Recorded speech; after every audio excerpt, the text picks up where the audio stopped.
Hi, welcome back guys. This is your friend, Cabbage Head Fanfics. Back with amazing fanfiction. This is the series of What If Deku Had Physic Magnify Quirk. Now before starting, please give this video a like and subscribe to the channel if you want more videos like this. Now let's get into the fanfic. In this society, people seem to idolize one half of the quirked population, heroes. They stand as a beacon of hope and safety, shielding everyone from chaos and destruction. They put their lives on the line so we don't have to. However, the meaning of the word hero has been lost. When the original heroes first appeared, they fought to protect others, but now, those who seek power and fame have taken their place. The true purpose of heroes has been distorted into something that benefits only a few. One such figure is Endeavor. He is known for his aggressive nature and obsession with becoming the #1 hero, often resorting to extreme measures. While he kills more villains than he arrests, he is still hailed as a hero. In contrast, the few true heroes remaining, like All Might, embody the ideals of heroism. All Might, the symbol of peace, is someone all heroes should aspire to be like. Yet, he stands alone in a world that is fundamentally broken. Those with powerful quirks rise to the top, while those with weaker abilities are left behind. The so-called light that everyone worships is marred by darkness, raising the question of why they continue to idolize it. Long ago, shortly after quirks began to manifest, a man was born who would change the course of history. He was a normal civilian, but he belonged to the quirked minority. His quirk, known as All for One, allowed him to steal other quirks. He gained support by taking quirks from those who didn't want them and giving them to those who yearned for power. With this influence, he ruled Japan through fear until the first true heroes arose to challenge him. What defines a hero or a villain? The line between good and evil often seems blurred. Vigilantes exist in this gray area, using their quirks illegally to help others without seeking reward. They embody the true spirit of heroism in a world that has lost its way. In a quirk doctor's office, a young boy named Izuku learns that he is quirkless. Confusion and despair fill his mind as he grapples with the reality that both of his parents possess quirks. In a world where the chances of being born quirkless are less than 1%, he feels incredibly unlucky. At home, Izuku sits in front of his computer, watching a video of All Might saving people from a burning building. Despite the heroic display, he feels a deep sense of loss. When his mother approaches to comfort him, he can only ask, "Can I still become a hero, Mommy?" Inko struggles to find the right words to answer her son. She wanted to tell him that he could, how she truly wished she could.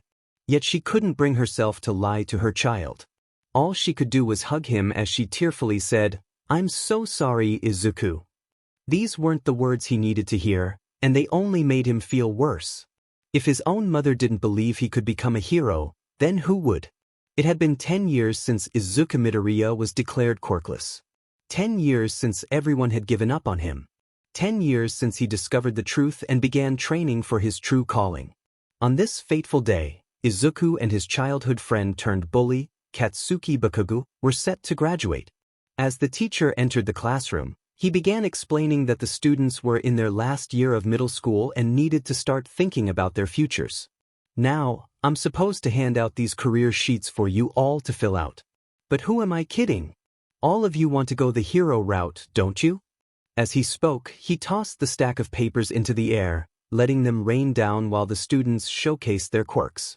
All but two, that is. From the back of the room, Katsuki Bakugo's voice rang out. "Hey teach, don't lump me in with these losers. As if I have any of their lame quirks." The other students were not amused, and they began to shout back at him. "You think you're better than us, Katsuki, and what a j..." Thinking he's above everybody else.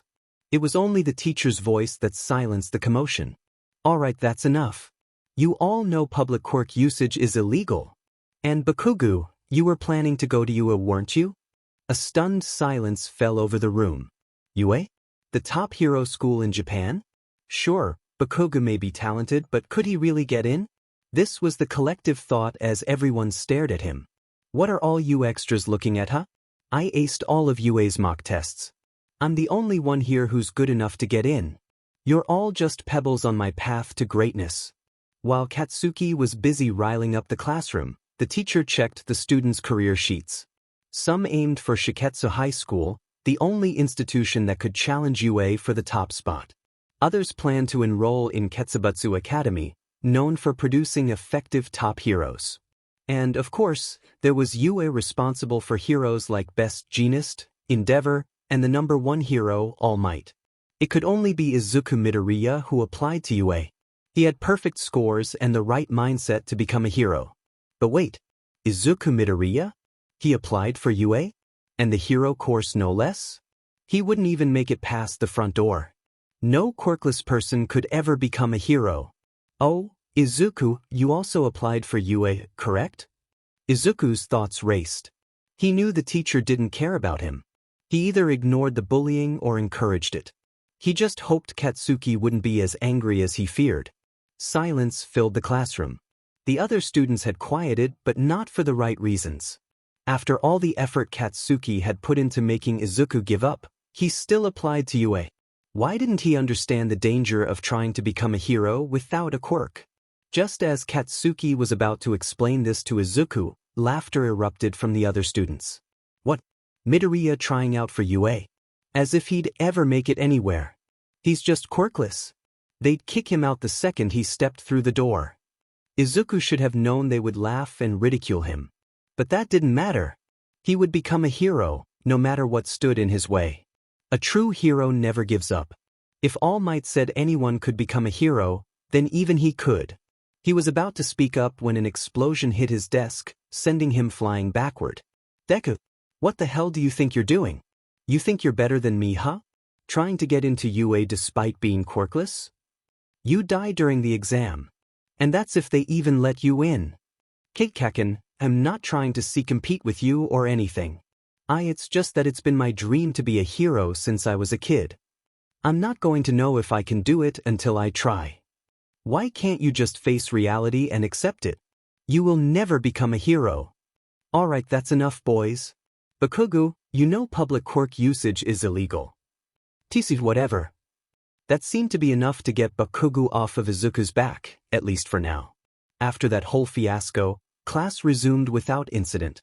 Unfortunately for Izuku, however, the worst of his day was yet to come. Location, Aldra Junior High. It had been a long day for Izuku. First, his teacher purposely outs him for applying to UA, then he gets insulted and put down by his entire class, and finally, his former best friend turned worst tormentor had attacked him. At least he still had his hero analysis notebook. There was a villain fight earlier before school started, though he was only able to catch the end of it. Guess I'll have to read more about it when I get home today. Unfortunately, his short time of peace was nearing its end. While he was packing his bag, his notebook was snatched right out of his hands. He turned to see who stole it and his heart sank. The culprit was none other than Katsuki Bakugo. Bakugo's perspective. Useless nerd. What does he think he's doing? After all the years I've spent trying to get him to realize that he'll never make it, he still won't give up. That doesn't matter now, though. This has to work. Harsh or not, if it means he'll give up, it's worth it. Oi, Dad, what do you have here? Hero analysis for the future? What nonsense is this? I've told you time and time again. You will never make it in. Maybe this will get it into your thick skull that UA has no place for quirkless failures like you. With that, Bakugo used his quirk to destroy Izuku's notebook before throwing it out of the window. Seems to be working. Now for the final touch to make him give up. You know, Deku, I might have an idea on how you can become a hero. Hearing this made Izuku freeze. Was Kaken actually being nice to him for the first time in years? Was he giving Izuku advice to achieve his dream? Maybe, just maybe this was the moment he'd been waiting his entire life to hear. Pray that you'll be born with a quirk in your next life, and take a swan dive off the roof of the building. Did Kaken really just tell him to end it all? Surely he had to have misheard. But when he turned around, all he saw was Kaken's sadistic grin and his friends laughing. This wasn't a joke. This was his reality, and all he could do was accept it. Narrator's perspective. He actually hates me this much? What did I ever do to him? This was all he could think.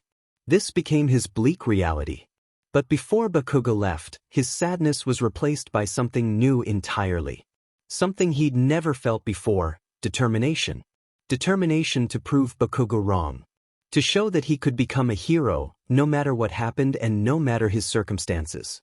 He felt like he should cry, but he couldn't. Instead, he grunted and began making his way towards the door.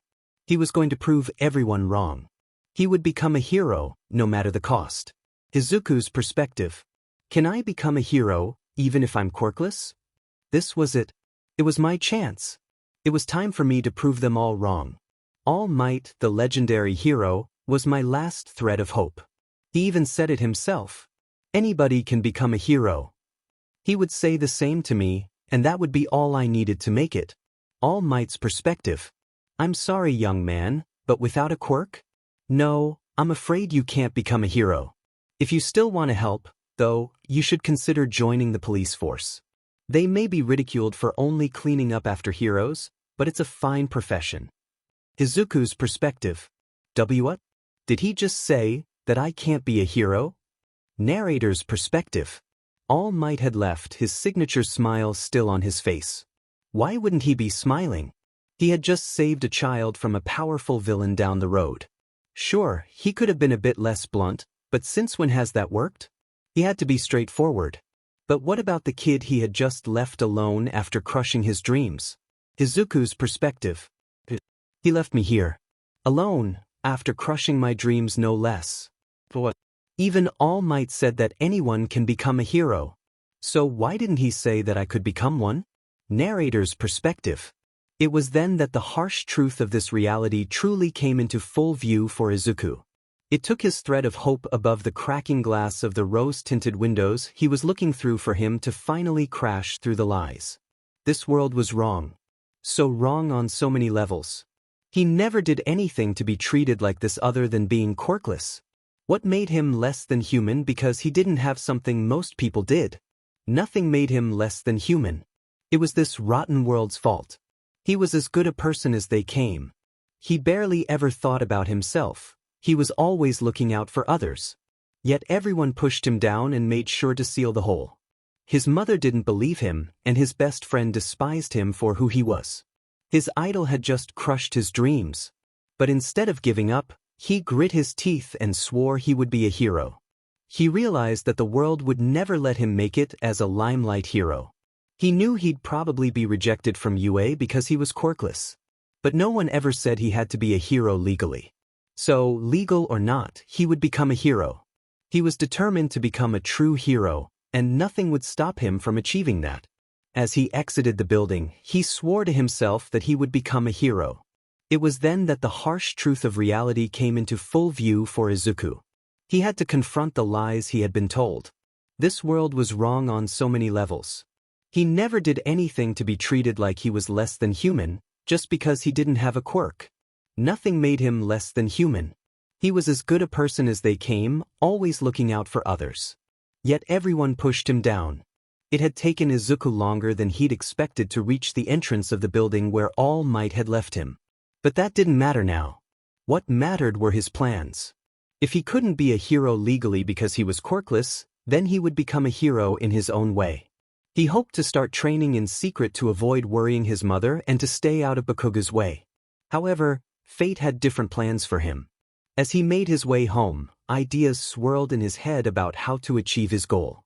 He had already planned out his patrol areas, the types of crimes he'd specialize in stopping, and most importantly, his name. He had gone through several options: Viridian, Ghost, Fury, Hibisuki, Emerald Tempest, but none felt right. It wasn't until he figured out his costume idea that he realized the perfect name had always been with him: Deku. Once used as an insult, it was how people told him he couldn't do anything. But he was going to prove them wrong. He would change the meaning of Deku and make it a name that gave people peace of mind knowing that Deku was protecting them. Just as he was about to exit the world of imagination, he was snapped back to reality by something unexpected. He was greeted by chaos, panic, destruction, and the same sludge villain that had captured him earlier at its center. All Might must have dropped it while leaving. But what shocked him to his core was who the sludge villain was holding hostage: Katsuki Bakugo, being used as a puppet in the villain's game. Izuku thought, why aren't the heroes doing anything? Can't they see that someone's in trouble? Where's All Might? Where's anybody? He couldn't let Bakugo be harmed because the heroes weren't acting. Consequences be demanded. He needed to rescue him. Izuku made up his mind. Someone needed to be saved, and he wasn't going to let them be harmed just because the heroes wouldn't help. Without thinking, he ran full speed toward the sludge villain, acting purely on instinct. He didn't hear the civilians asking him what he was doing or the heroes panicking around him.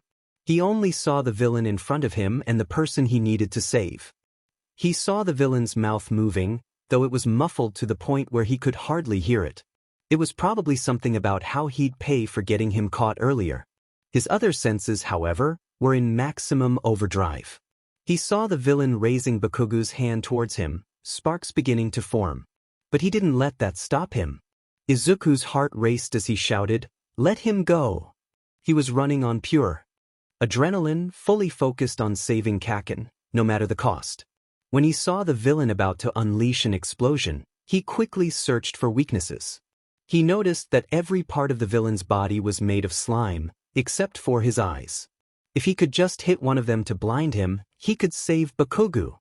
Desperately, he looked for anything to throw. There wasn't any rubble small enough for him to lift, nor was any of it big enough to be used as a weapon. So he did the only thing he could think of. He used his backpack as a projectile. He didn't expect it to work as well as it did. It seemed someone had tried to grab his backpack to stop him, but they only managed to unzip it. Regardless, it did the trick. When he threw his backpack, all his notes flew out. Although most missed the villain's eyes, his hero analysis notebook hit one. That was all the distraction he needed to reach Bakugo. For the first time in his life, fate smiled upon Izuku. His notebook provided just enough of a distraction to stun the villain, allowing him to grab hold of Bakugo's hand. With a firm grip, he used all the physical strength he had to pull Bakugo out of the sludge. The villain was still stunned and trying to refocus, unable to stop Izuku as inch by inch, his puppet was pulled away. It took everything Izuku could muster, but eventually, he yanked Bakugo free. He did it. He had just saved someone. Izuku's triumph was short-lived. Only a few seconds after freeing Bakugo, he heard a scream from above. The sludge villain was furious. "You brat! You've ruined everything. You just took my ticket out of here away from me. Well, how about I repay the favor? I'll just take away your life and we'll call it even." Izuku's life flashed before his eyes. Everything moved in slow motion as he saw the surrounding heroes rushing towards him, likely trying to prevent the villain from ending his life. But he knew they were too far away to save him. He could hear Bakugo yelling his name, not Deku, but Izuku. It had been a decade since Bakugo had last called him by his first name. He heard the sound of sparks, indicating Bakugo was about to rush forward, propelled by his explosions, hoping to reach Izuku in time. But it didn't matter. He had thrown Bakugo backward with all his remaining strength, and the momentum of yanking him out meant he wouldn't cross half the distance before it was too late. Izuku could see the villain's maniacal smile as he prepared to crush him. He knew that nobody short of All Might would be able to reach him. But All Might wasn't there, and Izuku didn't have enough energy to dodge. All he could do was close his eyes and accept his fate. Tears streamed down his face as he began to apologize to his mom, knowing he wouldn't be making it home that night. He closed his eyes in preparation for the impact that would surely end his life. Yet it never came. Detroit. Smawash. All Might stood in the crowd, hoping that one of the heroes would rescue the boy being used as a puppet by the sludge villain. Lady was out of the question, needing more space to change her size. Death Arms could have intervened, but the boy's quirk was too much for him to handle. Kamui Woods was also unable to help, as his branches would catch fire from the explosions. All Might could see the boy was running out of oxygen and knew he wouldn't last much longer. He couldn't just stand by as that child was in danger. To hell with his time limit. He was the symbol of peace. Just as he was about to transform, another figure dashed past him, pushing through the crowd towards the sludge villain. At first, All Might assumed it was another hero racing in to save the kid. A closer look at the individual quickly shattered that thought. rushing past himself and several bystanders, some of whom attempted to grab him but only succeeded in grabbing his backpack zipper and unzipping it, was Izuku Midoriya.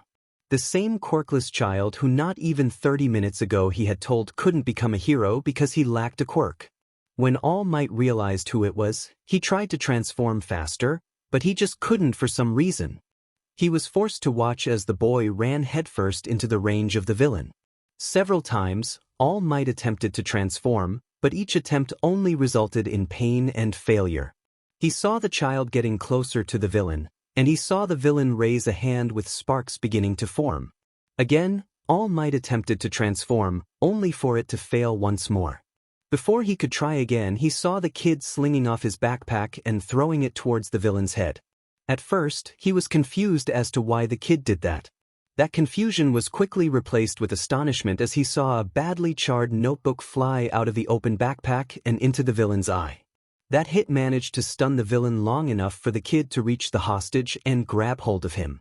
All Might saw the kid using all the strength he could muster, and soon he witnessed the hostage being pulled from the villain's grasp as the villain was still reeling in pain from the notebook. All Might once again tried to transform, scared that the kid wouldn't get the hostage out fast enough. What he saw next amazed him beyond belief. As All Might was trying desperately to transform, he could see the hostage begin to JRK away from the sludge.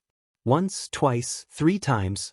It was on the 4th JRK that he saw the hostage being flung out of the sludge before being thrown a few dozen meters away. All Might saw the kid fall to his knees, exhausted by what he had just done. He saw the kid begin smiling, overjoyed that he had saved the hostage. All Might was about to relax his attempts to transform until he heard a scream of pure anger from the villain. "You brat! You've ruined everything! You just took my ticket out of here away from me. Well, how about I repay the favor? I'll just take away your life and we'll call it even." All Might could see what was about to happen. It all happened in slow motion for him, though it couldn't have been more than 5 seconds for everyone else. He could see that the boy was far too tired to even stand and wouldn't be able to dodge. He watched as the surrounding heroes rushed towards the boy to try to get him out of the way. He saw Kamui Woods extend a branch to hopefully grab the boy's shirt.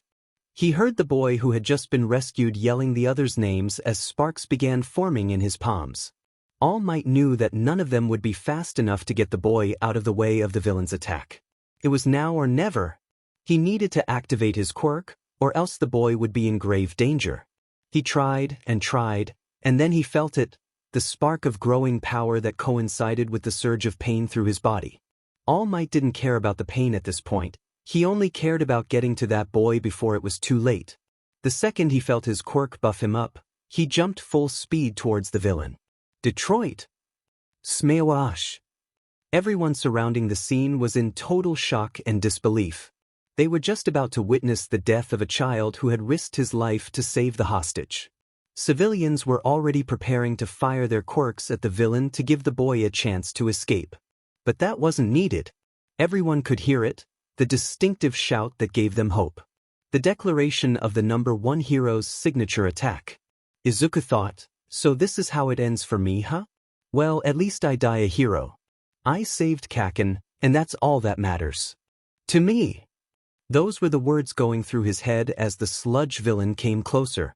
His eyes were full of bloodlust and hate, and his face wore a manic smile that screamed he was a dead man. Or at least, that's what he thought. He heard that shout, that signature attack, the mighty battle cry of All Might. If this were before the rooftop, he would have been overjoyed to hear those words. But now, he felt nothing like it. Not only had All Might crushed his dreams, but he had also told him to his face that he could never become a hero without a quirk. He would never forgive him, even if it meant his life. All Might would have to watch as he rose to become a quirkless hero, feeling shame for what he had said. Because today I swear on my life, I'll be a hero my own way. It was over in an instant. The mighty yell of All Might's signature move ended the battle before it even began. It was raining before that one attack made contact with the villain. The second the attack landed, an immense pressure was released in the surrounding area. It was one of the most powerful punches All Might had ever delivered in his career as a hero. The sludge villain was out, and he wouldn't be causing any more havoc. That punch had made sure of it. It was remarkable that it cleared the sky upon impact, but it was even more astonishing when that punch caused a tornado to form. The wind pressure was so great that MT Lady had to forego property damage to shield the civilians and reporters from the winds resulting from All Might's punch. 2 people, however, weren't lucky enough to be shielded from the air pressure of the attack: Katsuki Bakugo and Izuku Midoriya. While Bakugo was launched a few meters backward before landing, Izuku was flung in the opposite direction at an extremely high speed. Thankfully, he didn't crash into anything and only ran out of speed after a few seconds before skidding to a halt along a patch of grass. It all happened so fast. I can hardly remember what happened for a few minutes after everything went down, but I have perfect clarity of what happened in the immediate aftermath of All Might's punch. First, I was flung backward several dozen meters before skidding to a halt in a patch of grass. After inspecting my thankfully minor injuries, I saw the heroes and civilians praising Kaken for being brave and complimenting him on his quirk. They all said he was going to be a great hero. Then Kaken looked over to me and dragged everyone else's gaze toward me. First, Kamui Woods approached me.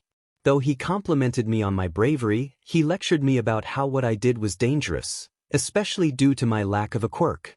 Death Arms was more forceful with the "you have just interfered with hero business, kid" remark. He was quite rude with the quirkless comment and told me how dangerous my actions were. And Lady echoed Kamui Wood's sentiments almost exactly. Kaken got to go home immediately while I had to stay to be questioned by the police. It was nearing dusk when I was finally let go. I had only made it a block or 2 away from the scene when I heard someone yelling behind me. "Deku! Deku! What were you doing there? I didn't ask for your help, nor did I need any help from someone like you. You hear me? Or are you deaf now as well? Well, don't you dare ignore me." I heard Kaken yelling at me, something about him not needing my help. I honestly didn't hear all that much. I was far too angry to comprehend what was being said behind me. Why does he get praised for barely holding on while I get scorned for saving him? It just didn't make sense to me. Then I felt Kaken grab my wrist. I don't know why, but that action triggered something in me. It was like the last 10 years of scorn and isolation came flooding back all at once. The pain, the suffering, all of it in an instant. It caused me to see red and made me do something I never thought I could do against Kaken. The second Bakugo had grabbed Izuku's wrist, Izuku spun around, yanked his wrist out of Bakugo's grip, and sent his free arm into a soaring punch aimed right for his gut. It all happened so fast that Bakugo couldn't even attempt to dodge it. Izuku's punch must have been at least 3 times stronger than Bakugo's strongest punch. The hit knocked the wind out of Bakugo and forced him to his knees. Before long, he was emptying his stomach of what he had eaten in the last few hours. Bakugo barely looked up to see Izuku before he felt something come into contact with his face with great force. He didn't realize that while he was looking down, Izuku had raised his leg and swung it toward his head. That kick must have been on par with Bakugo's strongest attacks, sending him flying backward 30 meters. Bakugo didn't even need to see the damage to know that his nose was broken. Everything else was numb to the point where he couldn't tell what was and wasn't broken. He could hear Izuku shouting something about how he had looked up to him for all these years, that he just wanted to be his friend, that he was an inspiration to him. Everything was too muted and blurry for him to make out anything more. Not too much later, the pain overwhelmed him, and he fainted, leaving Izuku behind. He had hoped this would be the end of the day, that he could just go home to see his mom. That hope was quickly dashed when he heard the voice of the last person he wanted to see. This day just keeps getting worse for Izuku. First, his supposed best friend puts him in a difficult position. Then, All Might, the #1 hero, tells him he can't be a hero because he's quirkless. As he heads home, he enters a chaotic scene where he, the quirkless Deku, needs to step in to save Bakugo. He has to save Bakugo from danger because the heroes are unable to help. Then Bakugo, who often takes things for granted, gets praised for his bravery and quirk, while Izuku, who risked everything to save him, is looked down upon and ridiculed for lacking a quirk. And now, the man who had shattered his hope was standing in front of him. Izuku was already upset, but what All Might said next sealed the deal. "Young Midoriya, I need to talk with you immediately. I saw what you did out there, running in to save that person despite being completely powerless. Your body moved before your brain even comprehended what was happening. If it wasn't for your quick thinking, that boy might not have made it out alive today. I realize now that I was wrong about what I said earlier. So, I have a proposition for you, young Midoriya. I ask that you become my successor and inherit my quirk, One for All. After an explanation of One for All Might asked, "So young Midoriya, what do you say?" Izuku felt a whirlwind of emotions. He was beyond angry. All Might had once been quirkless himself but had told him he couldn't become a hero because he lacked a quirk. Now, he expected forgiveness and wanted him to become his successor. Who did he think he was? All Might, listen here and listen good. I never want you to approach me again. I never want to hear your voice or see your smiling face again. You think this will make up for anything? You think that saying you were wrong and offering me a quirk will restore my faith? Won't. I'll become a hero without your quirk and show you that being quirkless doesn't mean I can't be a hero. You'll just have to watch me climb my way to the top from the very bottom. It was all too much for him to handle. His rage was threatening to explode. He needed to leave before he did something he'd regret. And that's what he did. Izuku ran faster than he ever had in his life. He just needed to get away from All Might, Bakugo, and this society that felt so rotten. He needed to get back to the one person who actually cared for him. She was probably worried sick right now. He just needed to go home and forget everything. 2 weeks had passed since the incident that the media dubbed the sludge villain incident. Reporters flocked to both the Midoriya and Bakugo households, but for very different reasons. At the Bakugo household, they clamored to interview the brave boy who defeated the sludge villain. At the Midoriya household, they sought to talk some sense into that quirkless reject.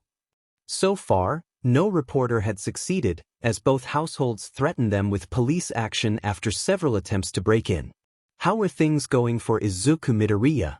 Poorly, to say the least. Everyone seemed to know who he was and what he had done, but it was for all the wrong reasons.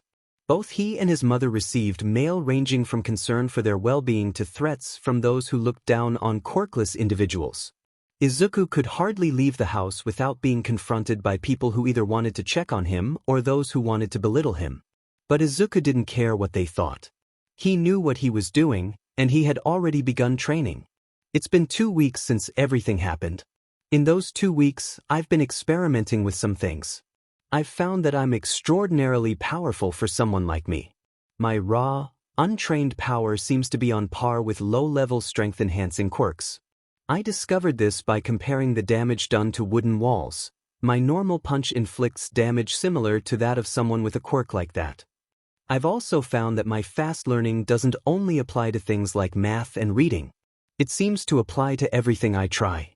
I figured that out because I decided to learn some form of self-defense since I know that Bakugo will come after me as soon as he can. I started with jiu-jitsu since it's one of the easier martial arts to learn. I began studying it the day after I rejected All Might's offer, and I'm already at a level that should take several months to reach. I also started Muay Thai, boxing, and karate, and I'm already at a level that typically takes at least a year to achieve in all three. I discovered I have a photographic memory because I learned everything through tutorials and professional matches I was able to watch. I perfectly memorized all of them and I'm still learning more. So, I guess this counts as my training? This just means that I'm one step closer to reaching my dream. Izuku POV. It's been 3 days since my last update here. Bakugo was released from the hospital today. Obviously, the first thing he did was try to get me to come out so we could have a small chat. I didn't fall for it though. I know he's just going to try to attack me the second he sees me. He did eventually leave, but not before telling me that he'll see me soon. That was 2 days ago, and today is the start of a new month. I still have about 8 months before the UA entrance exam, and I plan to use that time to get started on my dream. I know vigilantism is illegal, but I'm doing this for the sake of others. I already know where I plan to patrol for the next 8 months. I also know what I'll be using as my vigilante name. I don't have my costume yet because I've been more focused on training. For now, I'm using an old jacket I have as a placeholder. My plan is simple but efficient. I'll start my patrol from my house before making 10 concentric rings around it. Each ring will be roughly 2 kilometers wide and 4 kilometers apart. I'll start my patrol around 5 p.m. and end it between 4 o'clock and 5:10 a.m. I plan to intervene in any crimes I see, but this is mostly a temporary thing to gain experience before UA. I honestly hope this works though. If I succeed, I can help a lot of people. Narrator POV. And so it went as he had planned. He waited until 5 p.m. before heading out on the planned path. The first of the 10 rings didn't have much going on, only a few minor disagreements which he was easily able to diffuse under the guise of a concerned passerby. It only took him 30 minutes to complete the first ring. The second ring was more or less the same, though he did notice several people eyeing him as if he were a rare sight. Regardless, he made it through in 30 minutes again, with the worst incident being a man who was a bit more belligerent than the others. Rings 3 through 7 were similar to Ring 2, with a few threats of quirk usage, all quickly resolved with a few well-placed words. By now it was 1:06 a.m., and things were about to get a little more intense. Ring 8 started off normally enough with very little happening until he was nearing the end of that ring. He was only around 300 meters from completing this ring when he heard a scuffle happening in an alleyway nearby. He did what any good person would do and went to investigate the sound.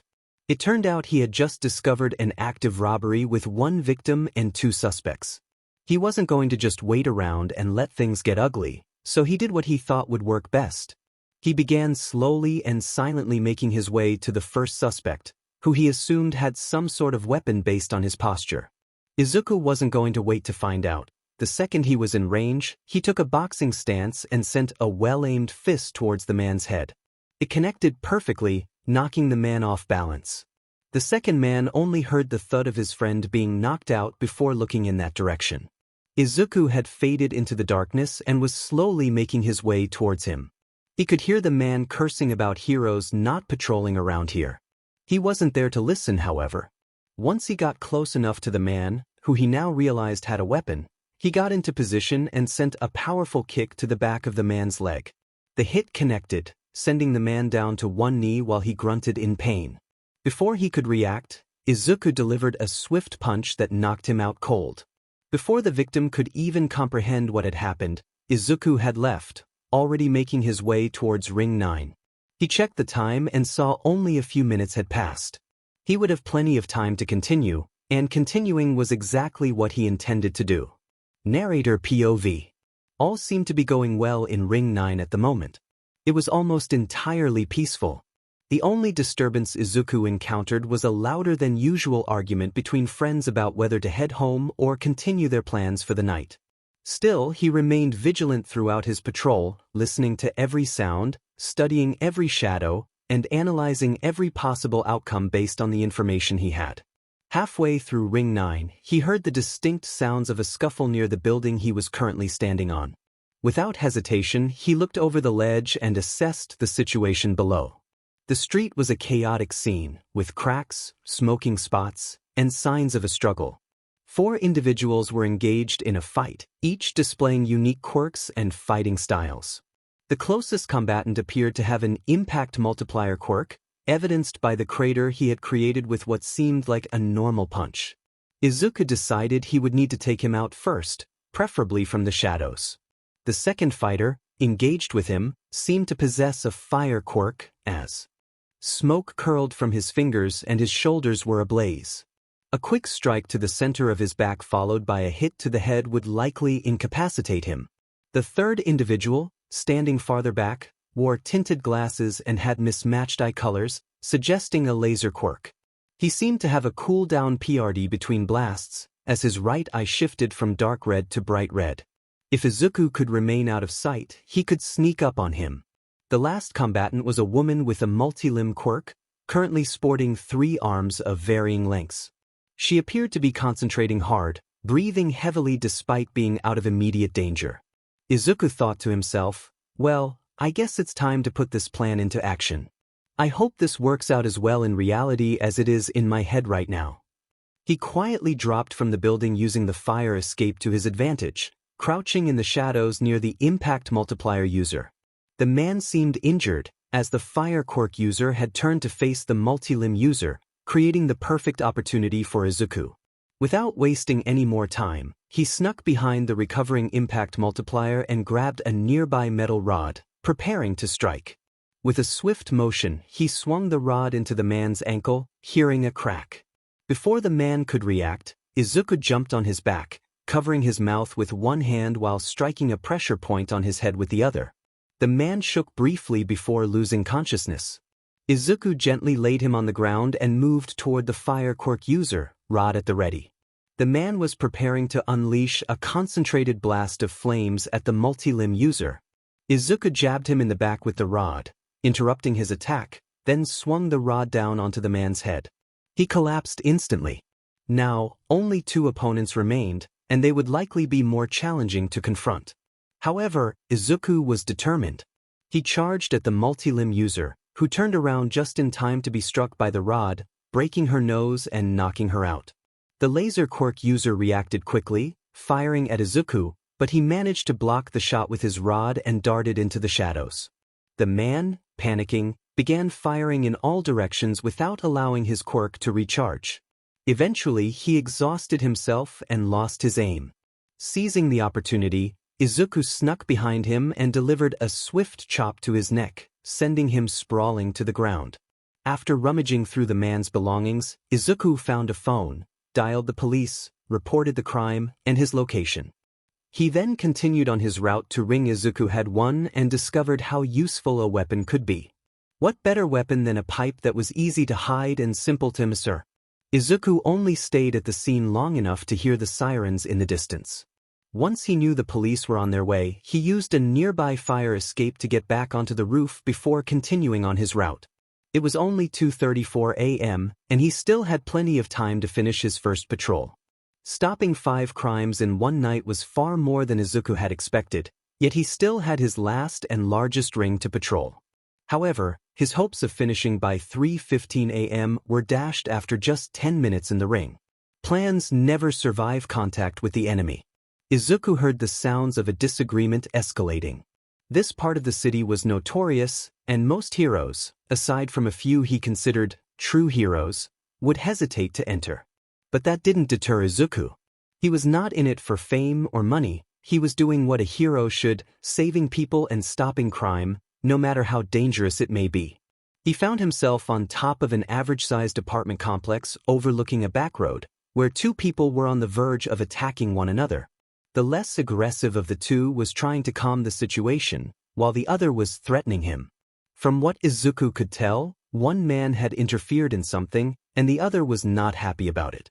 He decided to wait a bit longer before intervening. You never really know what could happen. It doesn't seem like anything is going to happen anytime soon. I still don't trust this atmosphere, though. It reminds me of how Katsuki treats me, and I don't like that one bit. Wait, what's going on now? Just as things seemed to calm down, the man trying to de-escalate turned to leave. The other man raised his arm and shot what looked like a bolt of electricity into the first man's leg. He grunted and fell to one knee, while the aggressor declared that rats shouldn't interfere in the business of men. Seeing the man raise his arm toward the downed man's head, Izuku knew he needed to act. He jumped down from the roof, landing on a balcony before rolling onto the ground. Thankfully, he didn't hurt himself and immediately dashed toward the 2 men. The one with the electrical quirk must have heard him, as he looked in Izuku's direction. But it didn't matter. Izuku was too fast for him to react in time. Holding the pipe at ankle level, Izuku struck with enough force to cause the man to fall flat on his face. Not expecting him to be out for long, Izuku quickly turned and hit the back of his head with enough force to knock him out.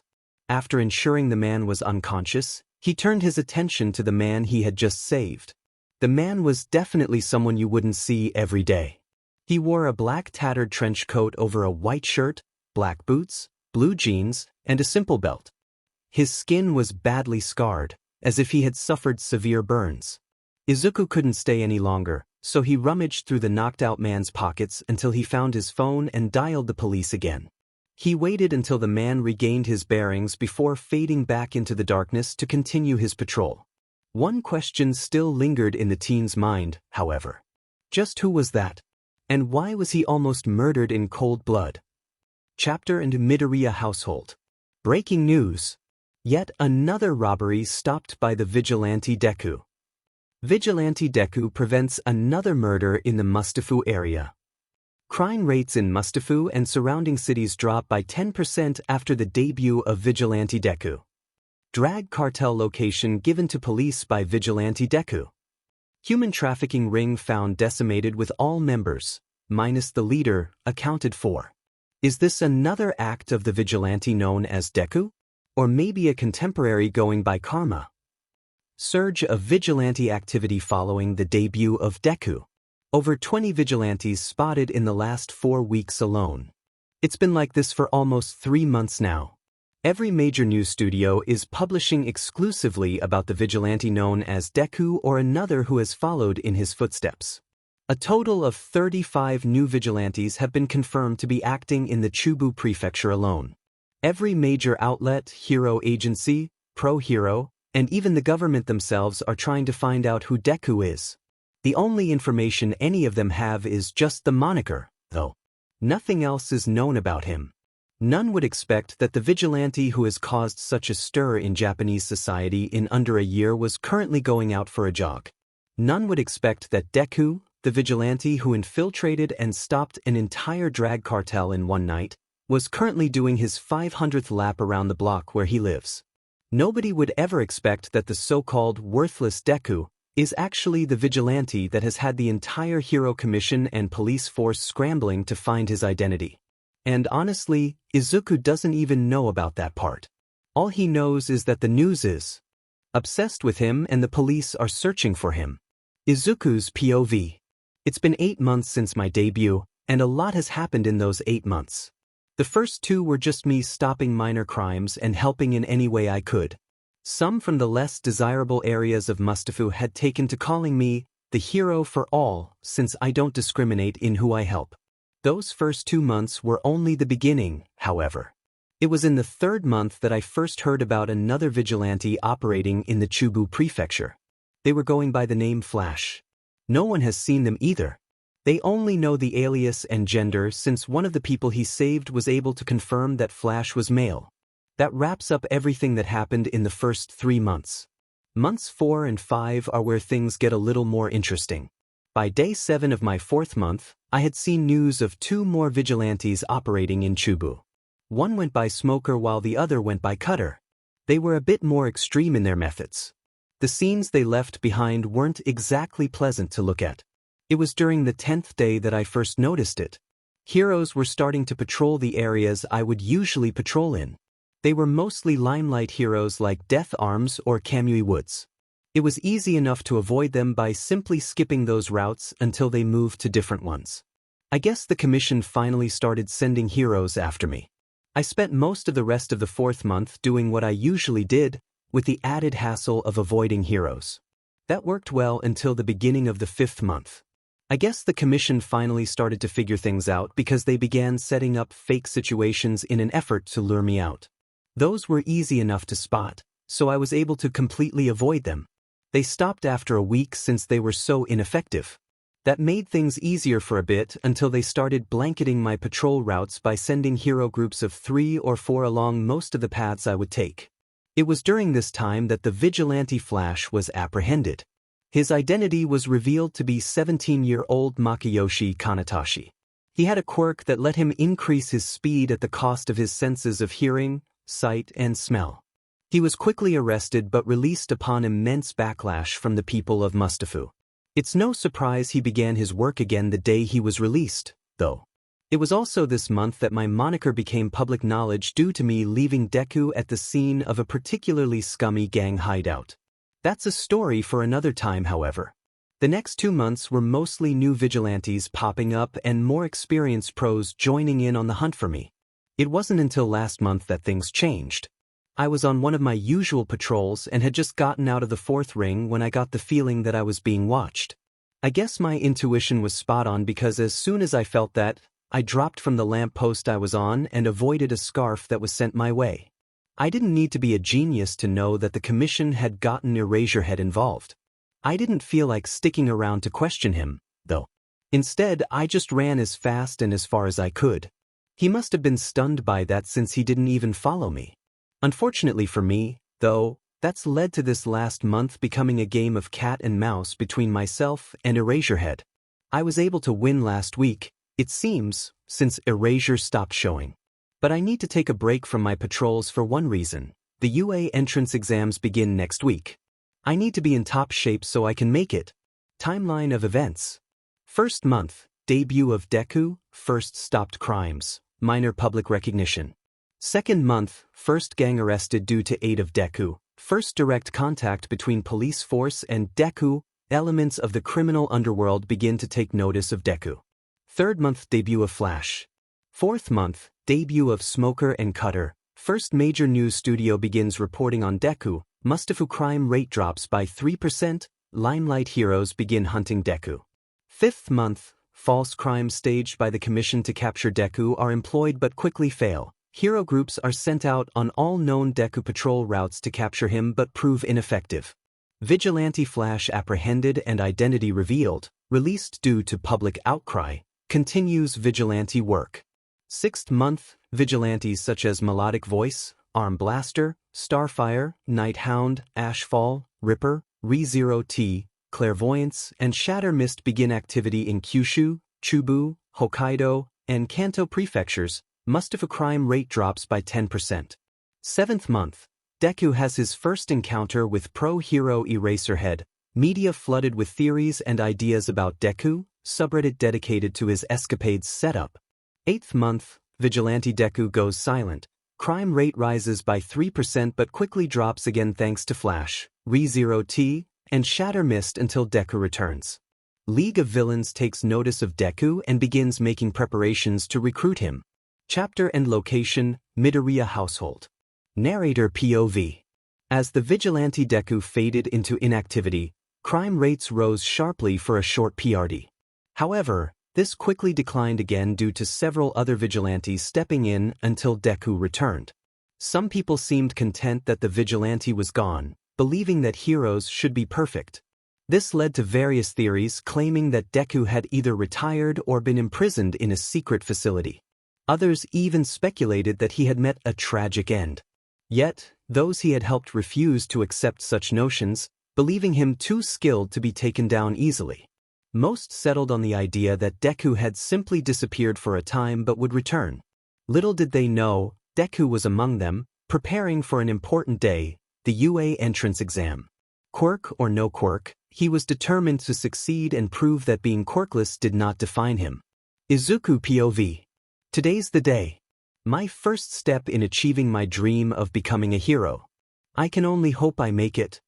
Those thoughts filled my mind as I woke up this morning. Today was when my dreams would become a reality, and nothing would stop me. I still had to deal with Katsuki, who would undoubtedly try to hinder my entrance into UA. But some people never change. Narrator POV. Izuku began his training regime before the exam, needing to be as prepared as possible. His routine was simple for him but daunting for others. 100 push-ups, 200 sit-ups, lifting weights ranging from 10 to 100 pounds 50 times, and running 300 to 500 laps around his block. He was focused on his training when he hoped to avoid one person, Katsuki Bakugo. Izuku had managed to steer clear of Katsuki for the past 8 months since he rejected All Might's offer, but of course, it had to happen on exam day. Izuku POV. Great, it's Katsuki. He knew I'd be out here around this time. I bet he was waiting for me so we could finally have that chat he wanted all those months ago. Time to get this over with. Narrator POV. As Izuku opened the door to the street, the gentle singing of birds and a light breeze greeted him. It was an appealing day outside. But then he heard the familiar voice that had caused him so much pain. Deku. He couldn't avoid this situation. Instead, he faced Bakugo and responded. Izuku/Katsuki POV. What do you want, Katsuki? Hey. What the hell happened to Kaken, you useless Deku? You stopped being Kaken when you told me to take a swan dive off the roof. Now hurry up and tell me what you... What? I need to get back to my training before the entrance exams. Listen here, that... We both know that quirkless failures won't amount to anything. You won't even make it past the front doors of UA. So why not do everyone a favor and just give up? Izuku.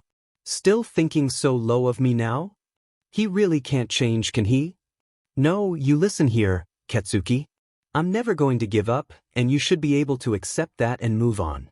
I'm not doing this to compete with you or to be stronger than you are. I'm doing this to prove a point. That being quirkless doesn't mean being useless or powerless. I'm doing this to give hope to everybody. You're only doing this because you think you're superior to everyone. Why can't you just get it through that thick skull of yours and accept that you aren't the top dog anymore? If quirkless me is on the same level as you, what about everyone else in UA who's bound to be better than both of us?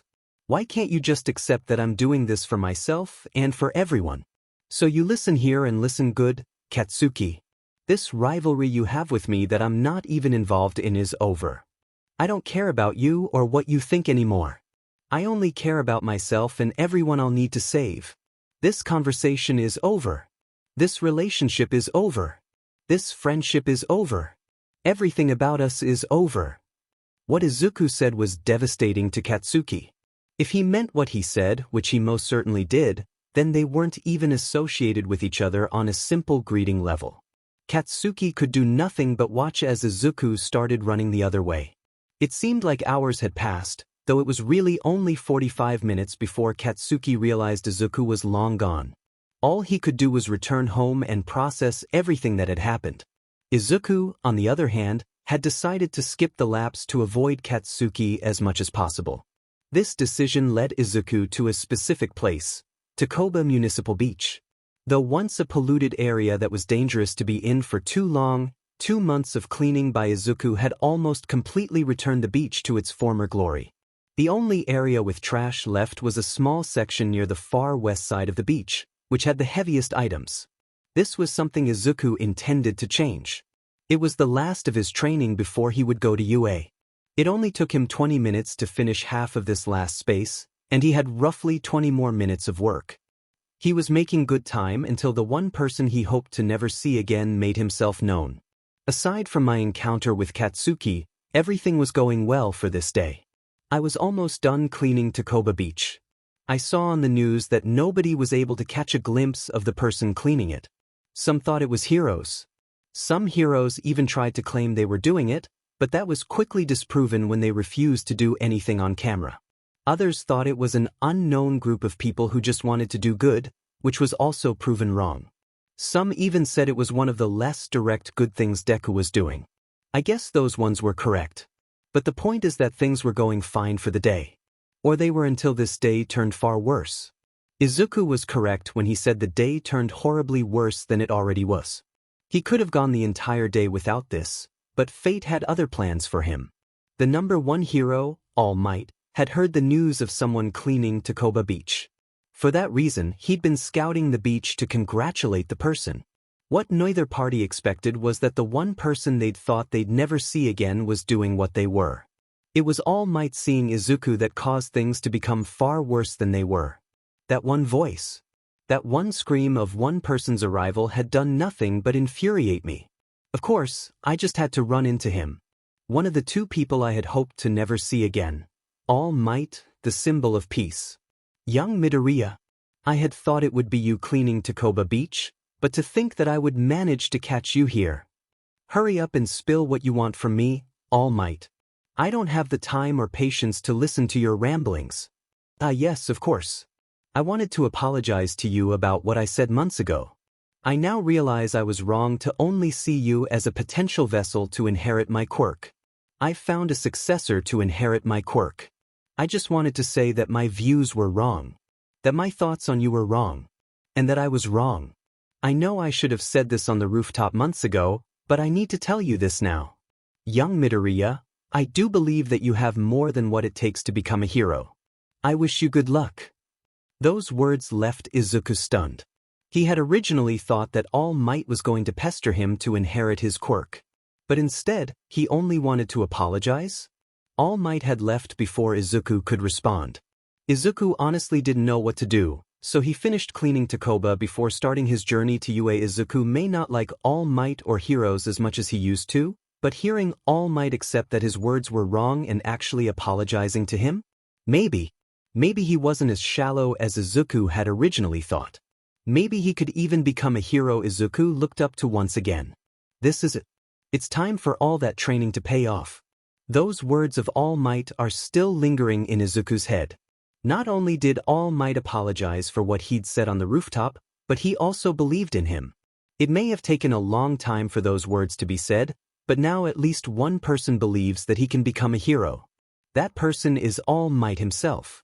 Now Izuku knows he can do it. The #1 hero believes he can do it, so not even the world going against him would stop him now. My journey to becoming the first quirkless hero begins now. Only one step before I can begin on my path. I took that first step with nothing more than pure determination to make it. The next step was just as determined. I noticed Katsuki a bit further ahead as he was yelling at a girl while floating. She must have saved him. Too bad Katsuki can't accept help from others. I don't have time for him right now, though. Right now, I need to focus on making sure I pass. As Izuku made it to the entrance of UA, he took note of the many quirks on display. Fire hands, stone heads, gigantification, earphone jacks, engines in someone's calves. Such a variety of quirks. All of them are memorized and locked in his mind until he gets the chance to write them down. For now, though, he just needs to focus on the tests that lie ahead of him. Time skipped to the end of the written exam. That wasn't as difficult as I thought it would be. All the questions were really basic ones like recent Japanese history, the early days of quirks, the basics of heroism, and hypothetical situations. Only one of the questions was unique. It asked what I would do if I faced a villain who was stronger than me, and if facing him meant my death but civilians would be spared. Or I could retreat and the civilians would all be killed. The answer was obvious to me. No matter how powerful a villain, I would stay and fight so that the civilians would get to live. I guess that's really all the test had to it, though. I handed it in before making my way to my designated seat where Present Mike was going to explain the rules of the exam. I must have had some bad luck since I was seated next to Katsuki. Probably because we went to the same middle school. But that wasn't really what got to me. What got to me was what happened near the end of Present Mike's presentation. He explained the basics to us, what the robots look like, how many points they're worth, and that we can't attack other examinees. I admit that I was muttering, but that was mostly to calm my nerves and to burn the information into my mind. I guess it must have been a bit too loud because someone heard me. Indeed, what Izuku said was true. His muttering was only barely audible, but someone with acute senses must have heard him. Everything was going well until someone raised their hand and interrupted Present Mike. "Excuse me, Present Mike, sir. On the pamphlet we were given, it says that there are 4 robots when you've only spoken of 3. If this is a mistake, then it is highly irresponsible of the top hero school in the country." After Present Mike had answered my question about the last robot being worth 0 points and being nothing more than an obstacle to avoid, I turned to face another examinee who had been muttering throughout Present Mike's whole explanation. "And you, with the green hair. You've just been sitting there muttering throughout Present Mike's entire presentation. If you're here only to distract others, I advise that you leave immediately as UA is no place for people such as you." No place for people like me? I'm just muttering to calm myself down. And me being a distraction? If anything, he's the distraction here. You don't just raise your hand and blurt out what you need to say. You wait to be called on. I apologize for my supposed attempts at distracting others, though I must say that you're being more of a distraction than I am. I was muttering to calm my nerves before the practical exam. You, on the other hand, just interrupted Present Mike as he was about to explain what the 0-pointer is. So I must kindly advise you to think before speaking next time. After that, Izuku simply sat back down in his seat and waited until Present Mike had finished explaining the rules before being escorted to a fake city alongside everyone else. He could see people in various stages of preparation, charging their quirks, stretching, or just swinging at the air. Izuku himself was calming his shaking body and focusing on the task at hand. Since students were permitted weapons if necessary, Izuku had submitted a form to bring his pipe with him as a weapon. Thankfully it was accepted. So Izuku was busy inspecting his pipe to make sure it wasn't too badly damaged when he saw the girl from the entrance. She looked very nervous, though that wasn't Izuku's problem. Someone else seemed to have a different idea. Ida/Izuku. I was only looking around for a second before I felt someone's hand on my shoulder. I jolted out of their grasp before turning to see who it was. Turns out it was the person who called me out earlier. Excuse me. I can see you looking towards that girl who is clearly trying to focus and calm herself before the exam. It looks as though you're planning on disturbing her. What? Oh no. I was just looking around before the test. I need to prepare myself as well, you know. One of the best ways to prepare is to scope out your competition. Narrator POV. It looked as though Ida was ready to respond to Izuku before the gates opened and the exam began. Unlike all the others, Izuku rushed into the arena without a second of hesitation while all the others stayed still. The UA entrance exam had just begun. Chapter and location, UA entrance exam grounds. Narrator POV. As the doors for the exam opened without any fanfare or notice, Izuku wasted no time before ending his conversation and rushing into the arena. He learned that hesitation could mean failure, and he had no intention of hesitating. Izuku simply kept running, looking everywhere, listening to everything, focusing only on the exam. His focus was interrupted when a one-pointer rolled out of an alleyway he was about to pass before aiming its weapon at Izuku. It didn't take a second for Izuku to have his pipe out as he swung it towards the one-pointer's arm with all of his strength. That, combined with the pipe, was more than enough to break off the one-pointer's arm.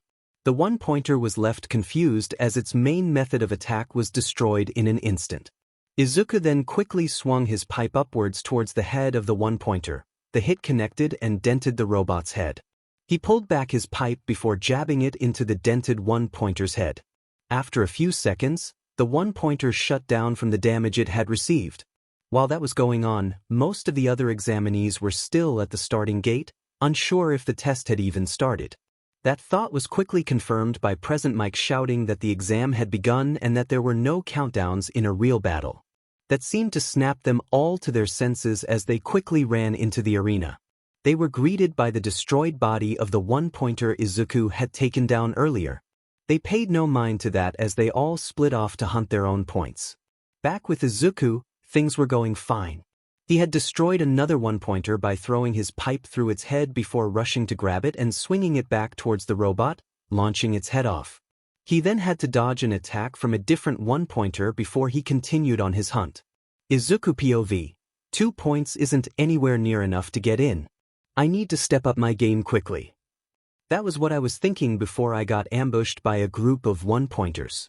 I was able to destroy the closest one with a heavy hit to the chest, which must have destroyed its core. The others in the group all took aim before firing at me. I picked up a piece of the robot I destroyed initially and used it as a shield before throwing it at one of the robots. That seemed to stun it and the others, so I ran towards it and grabbed its head before ripping it off. I admit that it took a lot more effort than I had expected, but it worked in my favor since it started to flail around and destroyed one of the other one-pointers before collapsing to the ground. I wasn't going to risk staying still, so I jumped from that robot's falling frame and landed on another one. I chose to stab my pipe into the top of this one's head before jumping off and running in the other direction, though I did grab a small slab of metal I could use as a shield if needed. I must have made it out of the range of the rest of those one-pointers when I saw someone who was busy with a 3-pointer. They had a 2-pointer right behind them, so I did what a hero would do. I moved without thinking and ran straight towards the 2-pointer. I think it noticed me since it turned to face me, but it was already too late for it when it fully faced me because I already had my pipe heading straight for its middle eye. I felt it stab into the robot before I yanked it out and stabbed into the robot's left eye. The robot started flailing after that, so I punched its right eye with all my might to hopefully stop it. I guess that did the trick since it stopped moving after that. I only realized that it was a mistake to not destroy it quickly because a 3-pointer must have received a distress call from the 2-pointer I had just destroyed. I knew that because I heard and saw it come crashing through one of the fake buildings before aiming its weapon at me. At first, I was scared, but then I got an idea. Narrator POV. Indeed, Izuku's idea was a good one since he simply waited until the 3-pointer came rumbling towards him. Instead of running away, he waited until it was close before jumping on top of it. Izuku then took his pipe and smashed it into the top of the three-pointer. Instead of just destroying it, Izuku took some time to rewire the robot. After a few seconds, the three-pointer aimed at several groups of one-pointers before firing at them. It was a simple yet effective way to score dozens of points in rapid succession. Not only had Izuku reprogrammed the robot to attack other foe villains, but he had also programmed it to assist anyone in trouble. This worked well for 3 minutes before the ground began to shake. 5 highest scoring students so far. Bakugo Katsuki, 77 villain points, 0 rescue points. Kirishima Ijiro, 39 villain points, 35 rescue points. Uraraka Achiko, 28 villain points, 45 rescue points. Midoriya Izuku, 26 villain points, 43 rescue points. Shizuki Ibara, 36 villain points, 32 rescue points. Location, UA Entrance Exam Grounds. 3 minutes after Izuku rewired the three-pointer. In the supervising area of the exam grounds, several people were present. The principal of UA, Nizu, known for his high intelligence, stood nearby. Close by were pro heroes Midnight, Present Mike, and Eraserhead. Midnight's quirk, Somnambulist, is perfect for capture operations, while Present Mike is known for his powerful voice. Eraserhead, an effective underground hero, can nullify others' quirks. These 4 individuals were planning to release the zero-pointer upon all the examinees in every testing ground to see how they would react. Nizu thought, this year's batch of students has shown tremendous potential. We have warriors, engineers, tacticians, and those who embody all 3. It's time to test their resolve. Mike, release the zero-pointers. Present Mike responded, you betcha, sir. Let's see how the listeners react. With Mick's statement, he pushed a button, causing the ground of all the testing areas to shake. This alerted Izuku that something significant was about to happen. His suspicions were confirmed when he saw a massive robot, twice the size of the tallest buildings, looming a couple of 100 meters away. His instinct was to take his rewired three-pointer and move in the opposite direction to continue hunting for points. However, that thought vanished when he heard someone calling for help. Izuku looked toward the sound and saw the girl from earlier trapped under rubble. She had likely been trying to escape when the zero-pointer appeared but got caught. Her eyes screamed for help. While everyone else ran in the opposite direction, Izuku made up his mind. He sent the three-pointer to distract the zero-pointer and rushed toward the girl. Hey, I'm coming. It's going to be okay, he called out. When he reached her, he focused on getting her out safely. He used his pipe to chip away at the heavier debris until it was small enough to lift off her leg. Throughout the process, he kept talking to her to keep her calm, asking about her quirk and how she got trapped. It seemed to work, as she appeared less scared. He heard the sound of metal being crushed ahead and knew it was the three-pointer being destroyed by the zero-pointer's treads. Ignoring that, he managed to clear the last of the rubble from her leg. It seemed she had only sprained her ankle, which was a relief. Knowing they wouldn't be fast enough if he tried walking with her, he picked her up bridle style and ran in the opposite direction of the zero-pointer toward the entrance. If he was correct, the exam would be over soon. While Izuku was busy running away from the zero-pointer, Bakugo unleashed an explosion far larger and more powerful than any before. Their actions reflected their characters. Bakugo focused on defeating what he saw as inferior, while Izuku focused on saving someone. Izuku made it out without injuries, but Bakugo had broken both his arms and one of his legs. Izuku was right about the test ending soon after the zero-pointers were released, as it was announced over the intercoms, with Recovery Girl making her way through the testing grounds to heal any participants who had been wounded during the test. After confirming that only the girl he was carrying was injured and he himself was fine, Izuku was allowed to head home. All he could do while on his way was wonder if he had passed the exam or not. It had been 2 days since the entrance exam ended, and Izuku and the others were waiting to know if they had made it into UA. Some were resting after suffering injuries during the exam, while others were doing light training to keep their minds off the results. Despite their different approaches, they all shared a nagging voice of doubt about whether they had succeeded. All except for Izuku Midoriya, who had more pressing concerns. One of those was a noticeable drop in crime. Normally, this would be good news for Izuku, allowing him to focus less on vigilantism and more on studying. However, this drop was unusual. It had occurred over just a few days. Izuku was trying to piece together the situation before heading out for his first patrol since the exam. It just doesn't make any sense. Why would crime rates rise while I was busy and then drop by nearly 20%? Other vigilantes could be causing the drop, but that doesn't seem plausible. There are only a couple of us operating in the Mustafu area. I need to figure this out during tonight's patrol, he thought. During his patrol, things seemed mostly peaceful. He was already on Ring 7, and the closest thing to a crime he encountered was someone being a bit too loud outside a gas station. This unusual calm was unsettling. He was in an area of Mustafu that typically experienced more crime than some parts of Hosu. Why did it feel like every villain and thug had vanished? As he moved from rooftop to alleyway, he suddenly encountered something unexpected. While jumping from a 5-story building to a 4-story one, a dark portal opened where he was aiming to land. Panic set in as he reached for something to stop himself from entering. He feared that the Hero Commission had sent someone to capture him. His escape plans were abruptly halted as the portal expanded. With no choice left, Izuku plunged into it, hoping he could recover quickly once he landed. He was ejected from the portal and rolled upon impact, lessening the pain of his fall. Scanning the area, he realized he had been teleported to a bar.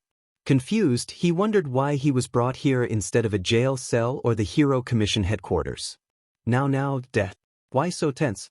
Do you not like the atmosphere of the place? Or maybe the way we brought you here? A raspy voice called out, sending chills down his spine. Who are you? What do you want from me? Izuku demanded. Who am I? What do I want? That's simple. My name is Tamura Shigaraki, and I want you to join us. Join you? Tamura Shigaraki? I've never heard of you. Why would I join you when you just kidnapped me? Hero? I'm no hero. Why would I bother with those lying fakes that society blindly worships? I'm far from being a hero, Deku, and so are you. So why not join us on our little mission? You would benefit greatly by working with us. Not a hero, huh? You're just a villain, aren't you? Correct. So how about it? Join us and help in tearing apart this broken society. I don't side with villains. Izuku didn't hesitate any longer. If this was a hero, he would have tried to distract them before making his escape. Now that he knew he was dealing with a villain, Izuku had no intention of just distracting him. His plan was to knock him out before calling the police by any means necessary. Nearest object, which happened to be a book, and threw it at the villain's head with all his strength. To both his surprise and fear, the villain caught the book effortlessly.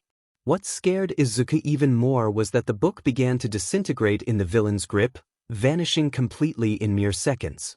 His fight-or-flight response kicked into overdrive as he quickly scanned the room for any exits and spotted a window to the left of the villain. Without hesitation, Izuku picked up a seemingly unopened bottle and threw it at the villain with all his might. He didn't wait to see if it connected. Instead, he ran to the window and jumped through it, landing on the sidewalk below. He knew he was bleeding and had several scrapes to explain to his mom later, but that was an afterthought. As soon as he hit the ground, he got to his feet and started running, determined not to stick around to see what the villain would do next. Eventually, he found a familiar area and took a short rest before deciding to call it a night and head home early. He had no intention of staying near the 7th ring for a while. Back at the bar, things were different. Though he didn't show it, Shigaraki was testing this Deku, knowing the chances of him actually joining were slim. He was busy deconstructing everything he could observe about the Vigilante. Meanwhile, a greater threat was doing the same, having already deduced that Izuku was quirkless but unable to uncover his true identity. This was turning into an interesting puzzle for him. Deku, what secrets do you hold? Do you have anything you strive to protect? Is that why you wear that mask? It's clear you would be an excellent ally for Tamura. Perhaps I'll have to destroy what you hold dear when I discover it to turn you to his side, the threat mused. Izuku felt a chill run down his spine. Something felt off. He wouldn't truly understand the horrors he had just encountered until much later in his journey. Today was the day Izuku would find out if he passed the entrance exam. He could hear the doubting voice in the back of his mind telling him he would never be good enough, but it was almost muted by his hope. Despite his nerves, he opened the envelope, expecting a letter to fall out. Instead, a metal disc landed on his nightstand. He was caught off guard when a hologram began to emanate from it. To his surprise, it was All Might. Though not completely forgiven, Izuku was getting closer to that point. Cha. I am here in hologram form. Young Midoriya, you scored extremely well on the written portion of the exam with a 90%. That is exactly what UA is looking for in a hero. Your ingenuity and quick thinking netted you 59 villain points in the physical exam. And your actions saving other examinees gave you an initial 67 rescue points. Your outstanding performance has granted you second place overall for this year's entrance exam. Welcome to your hero academia. I did it. I actually did it. I'm one step closer to achieving my dream. Izuku exclaimed, unable to believe it. He had not only made it into UA, but he had also secured second place overall in the entrance exam. It seemed like the universe was finally on his side. A few days later at UA, Izuku stood before Class 1A, the class where many great heroes had studied. Well, this is it. It's time to take my first step in becoming a hero, he thought. The school was enormous, and the doors felt just as large to him. After a moment of mental preparation, he stepped into Class 1A, where he was greeted by a boy in glasses arguing with Katsuki. From what he could see, the boy in glasses was trying to get Bakugo to take his feet off the desk. Katsuki was clearly annoyed with the boy. Izuku tried his best to sneak past the two, but the boy in glasses must have heard him. The boy turned before walking up to Izuku and bowed before introducing himself. Hello. My name is Tenya Ida. It's a pleasure to meet you. Oh. And my name is Izuku Midoriya. It's a pleasure to meet you as well, Ida. I must apologize for my treatment during the entrance exam. Throughout the entire thing, I was busy looking out for myself while you were gaining points and helping others. It's clear that you were able to see the secret side of the exam. Izuku didn't even get a chance to respond to Ida because a fourth person had entered the room and joined in on the conversation. Wait a minute. That green hair, familiar face, similar attitude. I remember you. You're the one that saved me from the zero-pointer. H-ha. This continued as everyone entered the room. Izuku managed to slip out of the conversation and make his way to his desk. Honestly, that was one of the lucky things to happen to him that day. Not even 5 seconds after Izuku had taken his seat, something began making its way through the door. After a few seconds of silence, it spoke, catching Uraraka off guard. It took you all 8 seconds to shut up. We'll need to fix that later. The figure stood up, revealing itself to be a person emerging from a sleeping bag. It's a pleasure to meet you all. My name is Shota Aizawa. I'll be your homeroom teacher for the year. Now put on these gym clothes and meet me outside. At first, everyone was confused. They were supposed to have an orientation today. Why would they be going outside? They were about to ask when their teacher did something that silenced them. His eyes turned red, his hair began to float, and his scarf levitated. That quickly shut everyone up. Without any words of protest, they all grabbed the gym clothes and headed to the locker rooms to change. The entire process went by without incident, aside from a very short individual noticing a hole in the wall that separated the male and female locker rooms. He tried to look through it but was stopped when something poked him in the eye. How he didn't go blind is still a mystery. Once everyone was outside, they were met with an unimpressed teacher. Wow, you really must not be taking this seriously. Looks like I'll need to do more than this to make you see that time is a precious resource. It took you all 2 minutes to change. That's far too long and shows that you see time as something you have an infinite amount of. We'll fix that later. For now, we're doing a quirk apprehension test. What? They were doing a quirk assessment this early? What about the orientation? What about introductions? The only one willing to voice any concerns was Uraraka. But sir, what about the orientation? Aren't we going to miss it? At U.A, We pride ourselves on our dynamic teaching structures. That means that we teachers are free to run our classes as we please. As usual, Katsuki was overconfident in his abilities. Why wouldn't he be? All his life he'd been told he was the best. And of course he was. Nobody here could even hold a candle to him, especially that quirkless Deku. How did he even get into U.A? He was just a quirkless reject. Bakugo was too caught up in his thoughts when Aizawa's voice broke through. Bakugo, you scored highest in the entrance exam this year. Come here. Yeah, sure. What was the farthest you could throw when you last did a test like this? 68 meters I think. Take this and throw it as far as you can. And use your quirk. Katsuki complied with the request. This was his chance to show all these classmates that he was the best of the best. None of them could even compare to him. Katsuki thought, I'll add an explosion combined with something else to this throw. That should give me more than enough distance to be first. With a yell of, die, and an explosive boost, the ball went flying through the air, seemingly breaking the sound barrier at least twice. By the time the tracker in Aizawa's hand indicated that the ball was no longer moving, it displayed Katsuki's score. 1 to 1,410.5 meters. The amazement of the majority of the students was shattered by the pained yelling coming from Katsuki. When the students turned to face Katsuki, they saw him clutching his right arm, which looked severely injured and bruised. Everyone could see the pain he was in. While most were concerned for him, one student was curious about what had happened. Aizawa quickly stepped in and sent Katsuki to the nurse for treatment. In the meantime, the others were either dreading or excited for the upcoming test. Those who were excited quickly became terrified when Mina claimed the test looked fun, which seemed to irritate Aizawa. Fun? You think this is fun, huh?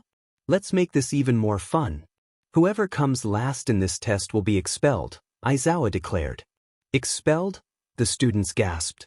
But sir, that isn't fair. We all worked hard to get into U.A.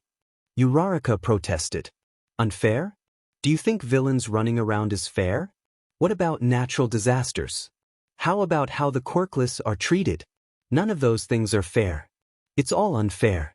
And as heroes in training, it's your responsibility to fight that unfairness so that everyone else doesn't have to, Aizawa replied. At first, the students wanted to complain, but any thoughts of doing so were silenced when Aizawa activated his quirk. Coincidentally, Bakugo returned with a healed arm just as the test began. As both Izuku and Katsuki lined up at the starting line, Katsuki tried to provoke a response from Izuku, but Izuku remained serious about their previous agreement to distance themselves. When the signal to start was given, Katsuki blasted forward while Izuku ran at full speed.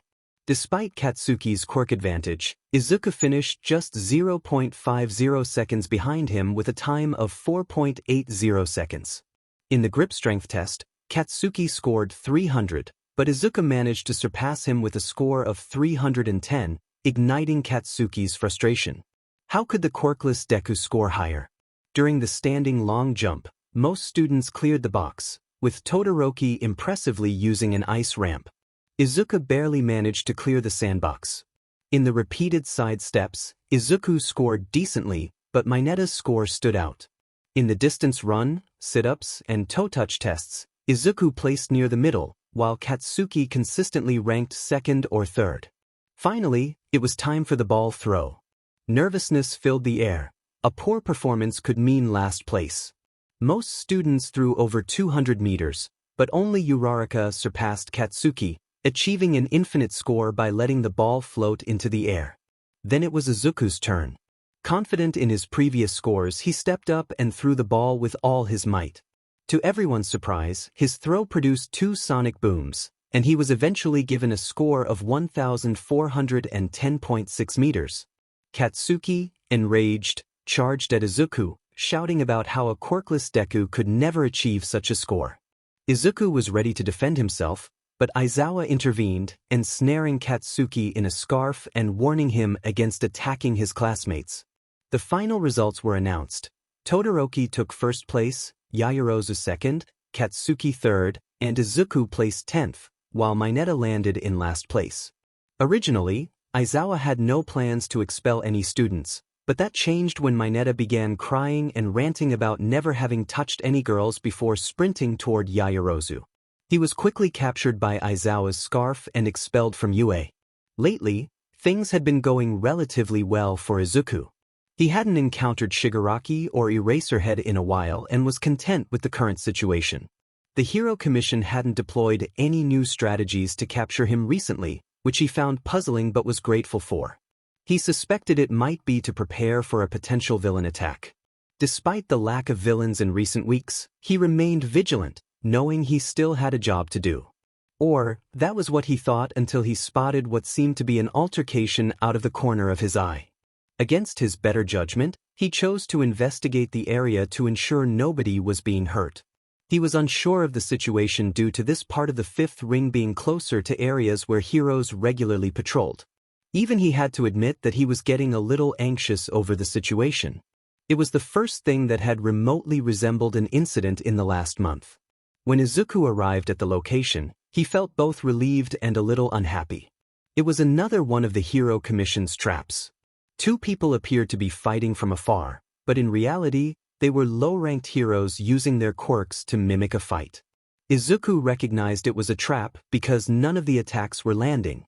If this had been a real fight, the majority of the attacks would have been more forceful and would have connected at least occasionally.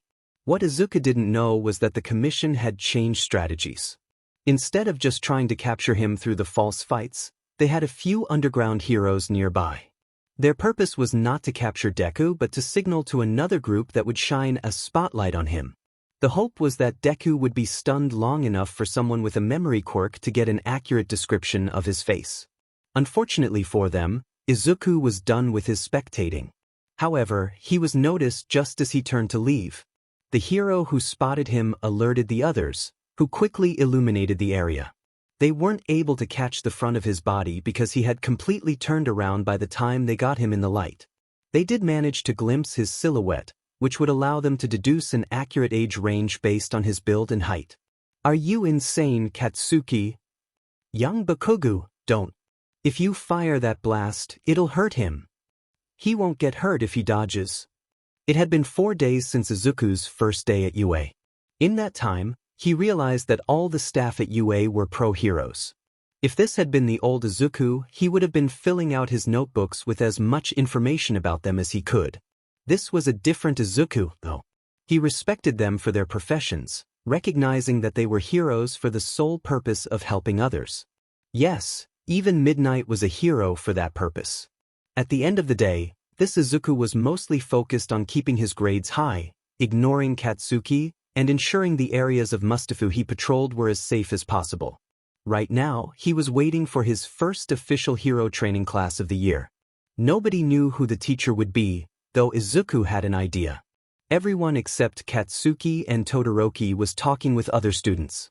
Some were discussing their activities, like Kirishima, while others talked about training and studying, like Yaoyorozu and Ida. Most of the rest were theorizing about who their heroics teacher would be. Even Izuku joined in, sharing his theory. "What about you, Deku-kun? Who do you think our heroics teacher is going to be?" "Well, based on context clues and observation, I think it's either going to be Mr. Aizawa or All Might." "All Might? But he's the #1 hero. Why would he be teaching at UA and not saving people?" You see. Lately, All Might's been seen out in public less during school hours and more in the late afternoon when school usually ends. Based on that, and him often being seen at or near UA before disappearing, I theorize that he's been teaching heroics here.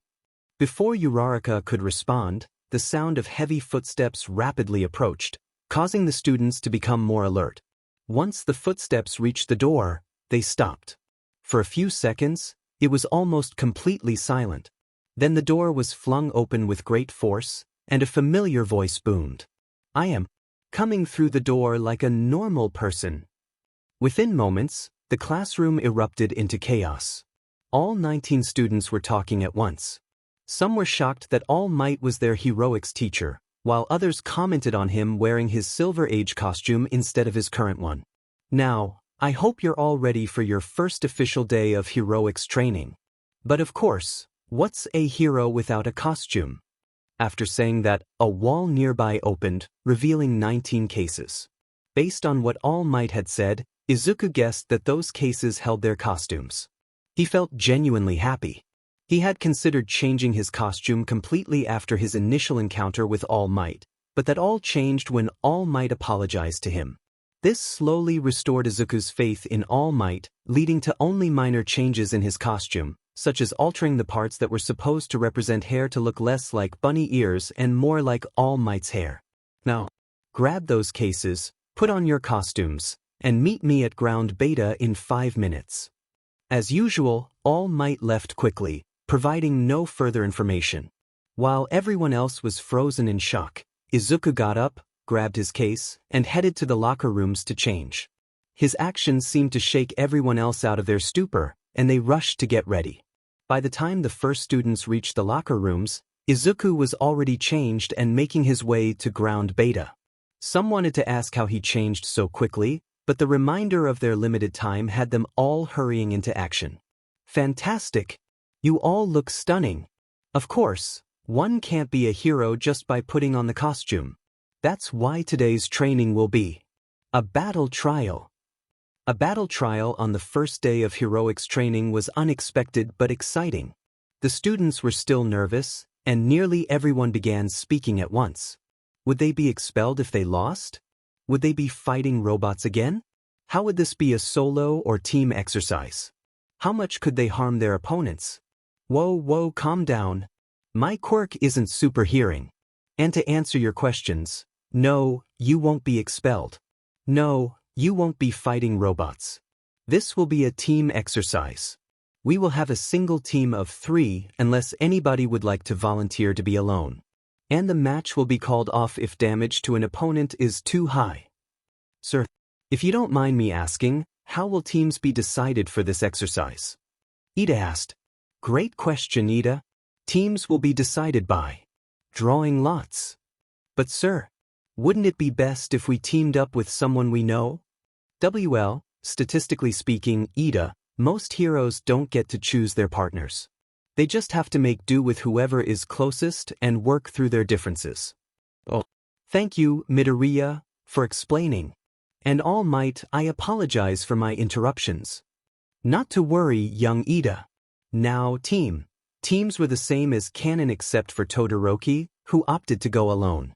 Once the teams were set, All Might introduced the matchups. Now, the first teams to go will be Team A as the heroes and Team D as the villains. You both will have 5 minutes to think of a plan before the match starts in 1 minute.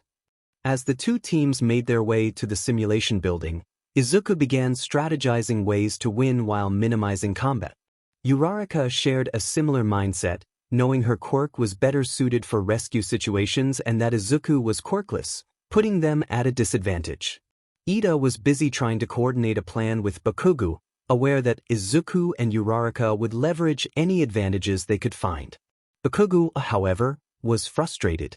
He had to face off against Izuku and Uraraka, whom he considered the weakest in the class. Confident in his strength, he felt no need for a plan, believing he could defeat them in seconds. He was particularly eager to take down Izuku first. Once the 4 reached their designated areas, the planning began. So, Deku-kun, do you have any ideas? Uraraka asked. Well, Katsuki will probably come after me right away. I think we should stick together until he makes his move. Once that happens, you should look for the bomb. Ida will likely be guarding it alone since Katsuki won't work with him. Once you find the bomb, stay hidden and let me know. I'll deal with Katsuki and get to you as quickly as I can. Unless you have a better plan, Uraraka-san. Oh no, I think your plan will work perfectly, Defton. Time is up. Heroes may enter the building. Well, here we go. I hope this plan works. Both Izuku and Uraraka entered the building quietly to avoid Katsuki for as long as possible. They could hear footsteps and what sounded like Ida practicing a villain's laugh. As they approached, Izuku sensed Katsuki coming, even from the opposite end of the building. The sound of Katsuki's explosions confirmed he was closing in fast. Izuku quickly pushed Uraraka into an open room just as a massive explosion erupted, filling the hallway with a blinding light. Izuku was nowhere to be seen. Uraraka frantically looked around before she heard Bakugo boasting that taking them out would be the easiest thing he'd ever do. His boasting was cut off when Izuku dropped from the ceiling and landed on Katsuki. "Run, Uraraka. You know the plan." Without any protest, Uraraka got up and ran to the nearest staircase while Izuku jumped off of Katsuki and faded back into the darkness. Katsuki got back up, screaming something about getting back at Izuku when he found him. Izuku didn't intend to let that happen.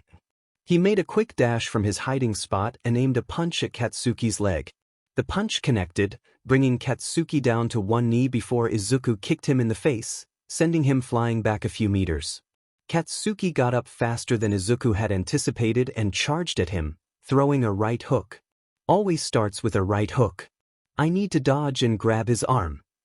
As Katsuki's fist grew closer, Izuku noticed small bits of orange electricity arcing across Bakugo's arm.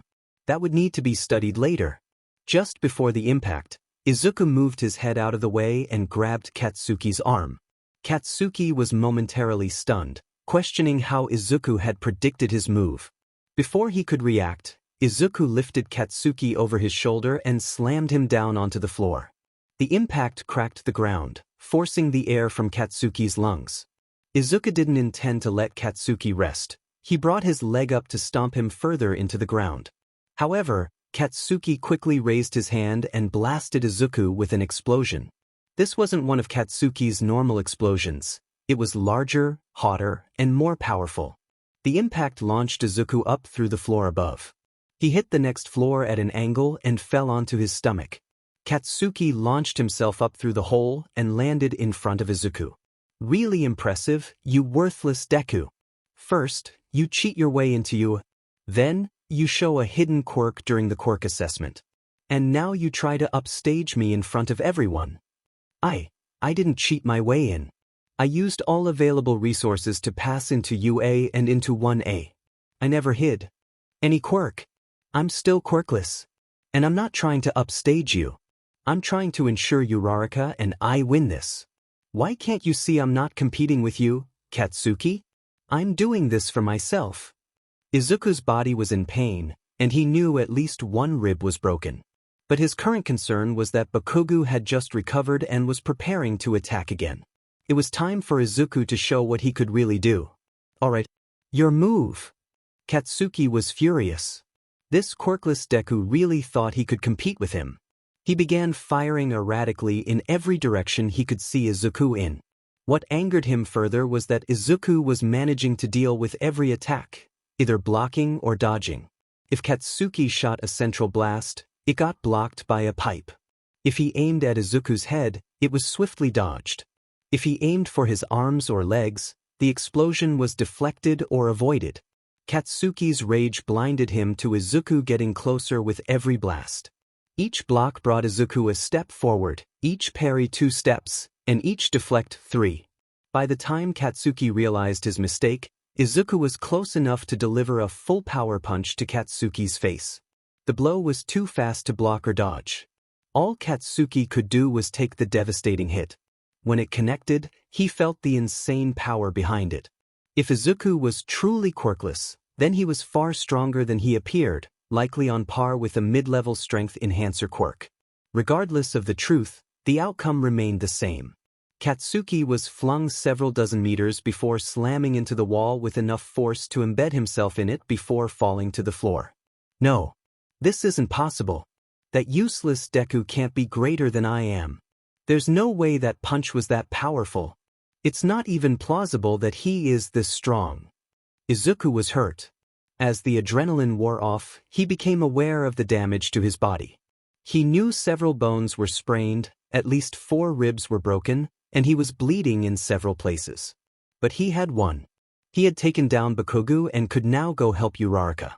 Or so he thought. He was proven wrong when he heard rubble shifting behind him. Turning around, he saw Katsuki lifting himself from the floor, staring at him with eyes that promised retribution. "Hey, there. Since you're such a stalker, you should know exactly how my quirk works. And if those guys in the support department made these gauntlets like I asked them to, then you're in for a wild ride." Of course, Izuku knew how Katsuki's quirk worked. Katsuki sweats something similar to nitroglycerin that he can detonate on command. But why would that be important for those gauntlets? And what did he mean by, made like he asked them to? Wait a minute. He sweats something similar to nitroglycerin that he can detonate on command. He knew Katsuki didn't just have those gauntlets for show. They had to have some sort of greater purpose. Oh no. Are you insane, Katsuki? Young Bakugo, don't. If you fire that blast, it'll kill him. He won't die if he dodges. Izuku could do nothing but turn and run as Katsuki spoke those last words. Those gauntlets were storing his sweat so that he could release a massive explosion without harming himself. Time seemed to slow, and almost every sound faded. 20 steps from an open door, Izuku could hear Katsuki gripping the pin. 15 steps from the door. Izuku could almost feel the malice coming from Katsuki as he pulled the pin. 10 steps from the door. Izuku heard the entire building begin to shake. That explosion was no doubt larger and stronger than any Katsuki had made in the past. The doorway was so close. He just needed to run faster. For he could hear the explosion racing down the hallway towards him. 3. He could almost reach the doorway. He was so close to safety. 2. The explosion was so near. He could feel the heat from it, even though he was a good distance away. 1. He was able to put his hand on the doorframe. He swung himself towards it as quickly and carefully as he could. It was right there. It was his safety from what could only be described as impending doom. But it was closed. The door to his freedom was shut. He couldn't do anything to open it. The knob was too far to reach. The explosion was too close. It was too late. The heat from the explosion intensified as it drew ever closer. He tried to do something, anything to shield himself. He tried to turn and block it. He tried all he could. But it just wasn't enough. As the blast engulfed him, he screamed in agony. He could feel it burning away his costume and smashing into his skin. Old scars opened up as if they were just inflicted. New ones formed everywhere. The burning only grew worse the longer he was caught in the explosion. As his body was lifted and carried with the explosion towards the corridor wall, things seemed to flash before him. From the younger years before quirks mattered to him to the day he was pronounced quirkless. From his decade of torment to that fateful day when Katsuki told him to give up. All Might's rejection, his mother's tears when he came home beaten. All of it flashed in front of him. Throughout that entire process, Izuku could only say 3 words. Something he'd yearned to say for so long, though he never had the strength or courage to do so. Well, now he did have those. And he wouldn't let those 3 words go unsaid. Enough. Everything seemed to have stopped completely after Katsuki pulled the pin on his gauntlet and blasted Izuku. Everyone back in the observation room was in shock. They'd just seen one of their classmates fire a seemingly fatal blast at another classmate with no remorse. The blast itself only lasted for a few short moments, but those moments felt like hours. When the smoke finally cleared, they saw the hallway was almost completely destroyed. All the closed doors were singed and blasted open or melted. The floor and ceiling were red hot. The wall at the end of the hallway only had the outline of Izuku. At first, everyone but Katsuki feared the worst. Did he just harm a classmate? What had caused all of this? Why him and only him? Everyone was thinking something similar until they heard the distinctive sound of footsteps. Katsuki was still glued to his spot, so it couldn't have been him. They quickly realized it was Izuku when the footsteps turned to jogging. The jogging then turned to running. Then the running turned to sprinting. Katsuki noticed the rapid movement closing in on him far too late to do anything to protect himself. He didn't even see anything until Izuku was right in front of him with his fist on a crash course for his stomach. Katsuki tried to think of anything he could do to avoid this impact. Blast him? No, that wouldn't be fast enough. Try to block or parry. It was too close to even attempt that. When Izuku's fist impacted Katsuki's gut, not only was all the wind knocked out of him, but he also coughed up a small amount of blood before being launched backward from the sheer force of Izuku's punch. Katsuki was flung back into the wall before crumpling to the floor. His vision was blurry and his ears were ringing, but he could still see Izuku getting closer. He struggled to stand, feeling as if it took forever. Eventually, he managed to get to his feet, but he couldn't defend himself against what was coming next. Izuku grabbed his arm and threw Katsuki over his shoulder, slamming him to the ground. Pain surged through Katsuki's body, and Izuku wasn't finished yet. He lifted Katsuki by his arm and delivered a powerful punch to his. "Why don't you get it?" Izuku shouted, following up with another punch to Katsuki's chest. "I don't care about your overinflated ego or the rivalry you think we have."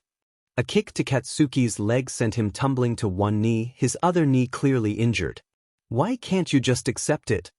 As Izuku raised his leg for a final blow, Katsuki looked up at him. Instead of the anger he expected, he saw a younger Izuku reaching out a hand, asking if he needed help. Katsuki tried to reach for him, but reality snapped back just in time for Izuku's foot to connect with his face. The kick, though not the strongest, was enough to knock out the already injured Katsuki. He was launched into the wall again, this time with enough force to break through it and start falling to the ground. All Might announced that the match was cancelled due to severe injuries before rushing out to catch Katsuki. As the adrenaline faded from Izuku's body, everything began to spin and darken. Pain flared through him as he succumbed to his injuries. He thought he would collapse, but just before he did, Ida reached his side and grabbed him to prevent his fall. Izuku could barely hear Ida and Uraraka's muffled cries. As he faded into unconsciousness, he thought he saw someone with shoulder-length hair looking down at him behind Ida. Just before he lost consciousness, he could have sworn he heard the word "ninth" whispered in his ear. It had been only an hour since Izuku and Katsuki clashed during their first foundational heroics class, and things had gone poorly. Katsuki refused to work with his teammate, underestimated Izuku, and then lost control, using his gauntlets against Izuku. After Izuku managed to defeat Katsuki, he too fell unconscious. For his first day as a teacher, All Might was already stressed. He couldn't end the lesson to check on them, but after class, he hurried to Recovery Girl's office. Izuku was waking up, disoriented and seeing only a bright light. He speculated he was in Recovery Girl's office, a thought confirmed when someone approached his bed and tapped him on the head with a cane. "Yeah, I deserved that one," he muttered. "Of course you did.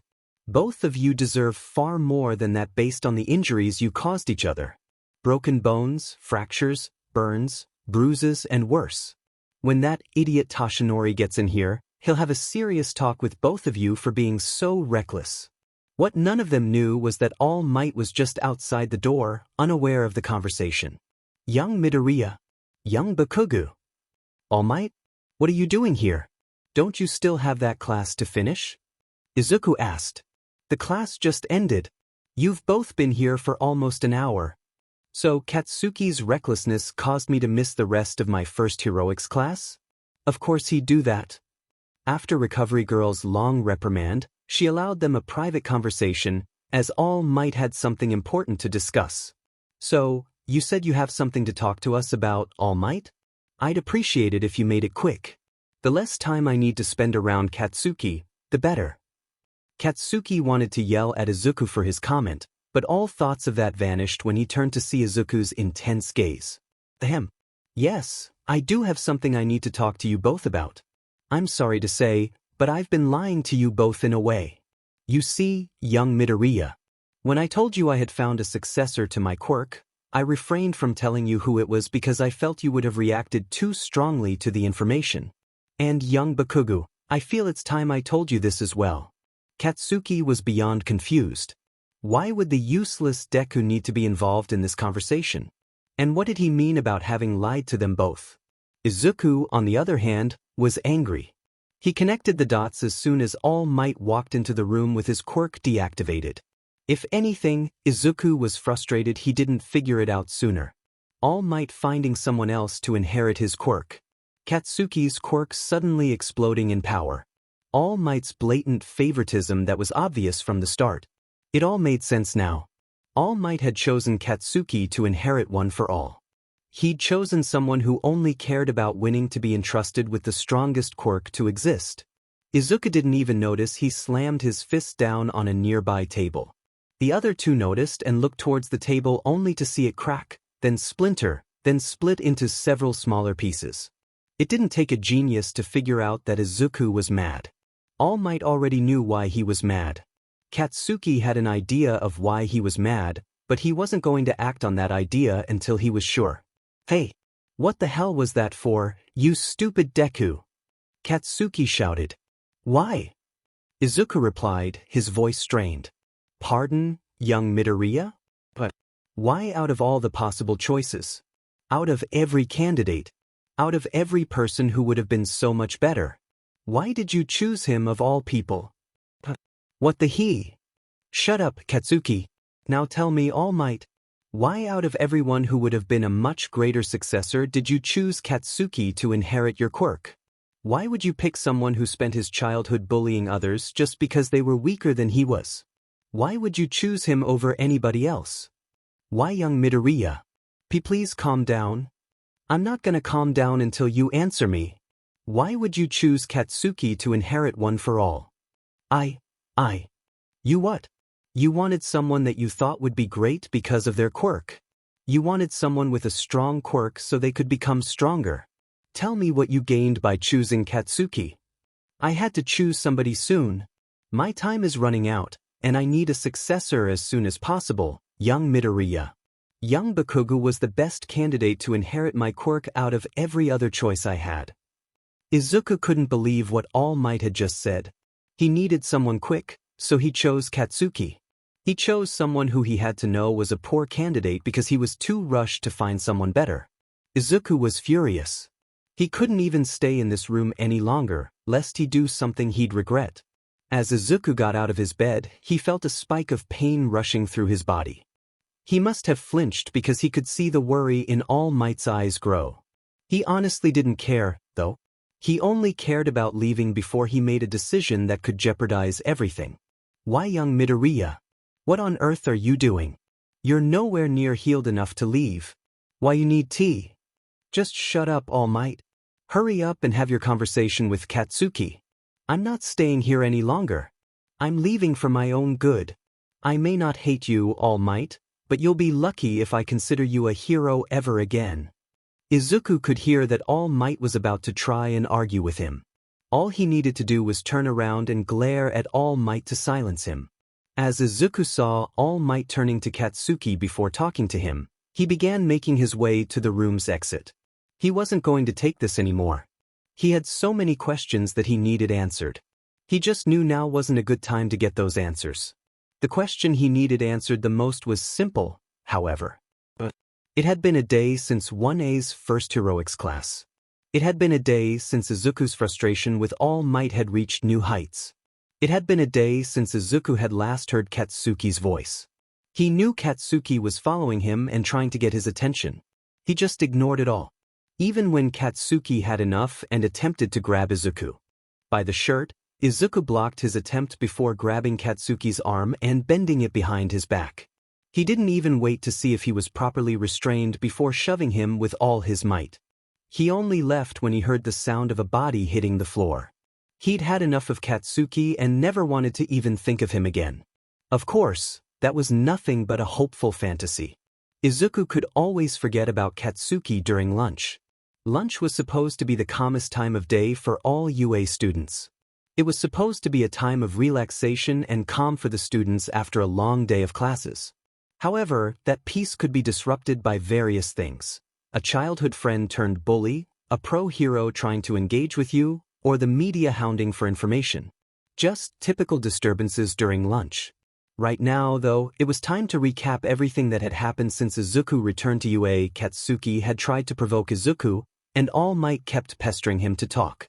A class representative needed to be elected, and two of the few students Izuku got along with were trying to cheer him up.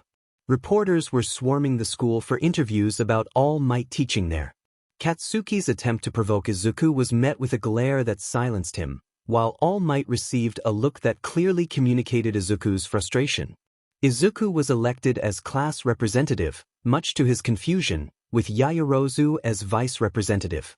Achiko and Ito were doing everything they could to lift Izuku's spirits and help him ignore the distractions. Grateful for their support, Izuku chose to sit with them during lunch, unaware of how chaotic the PRD would soon become. Outside UA, pro heroes Erasure Head and Present Mike faced a crowd of reporters clamoring at the gate. With how they're acting, they could be classified as villains, right? Couldn't we just deal with them?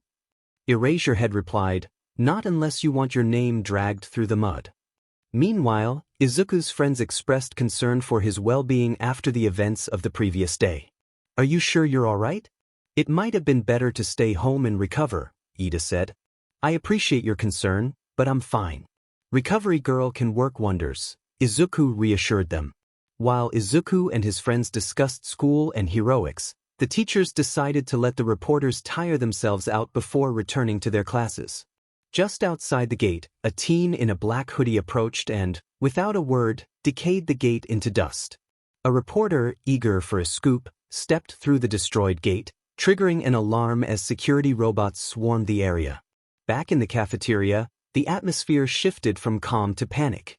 Many students were unaware that UA had a defense system. Izuku, Ida, and Uraraka were confused about the commotion. "What's going on?" Izuku asked.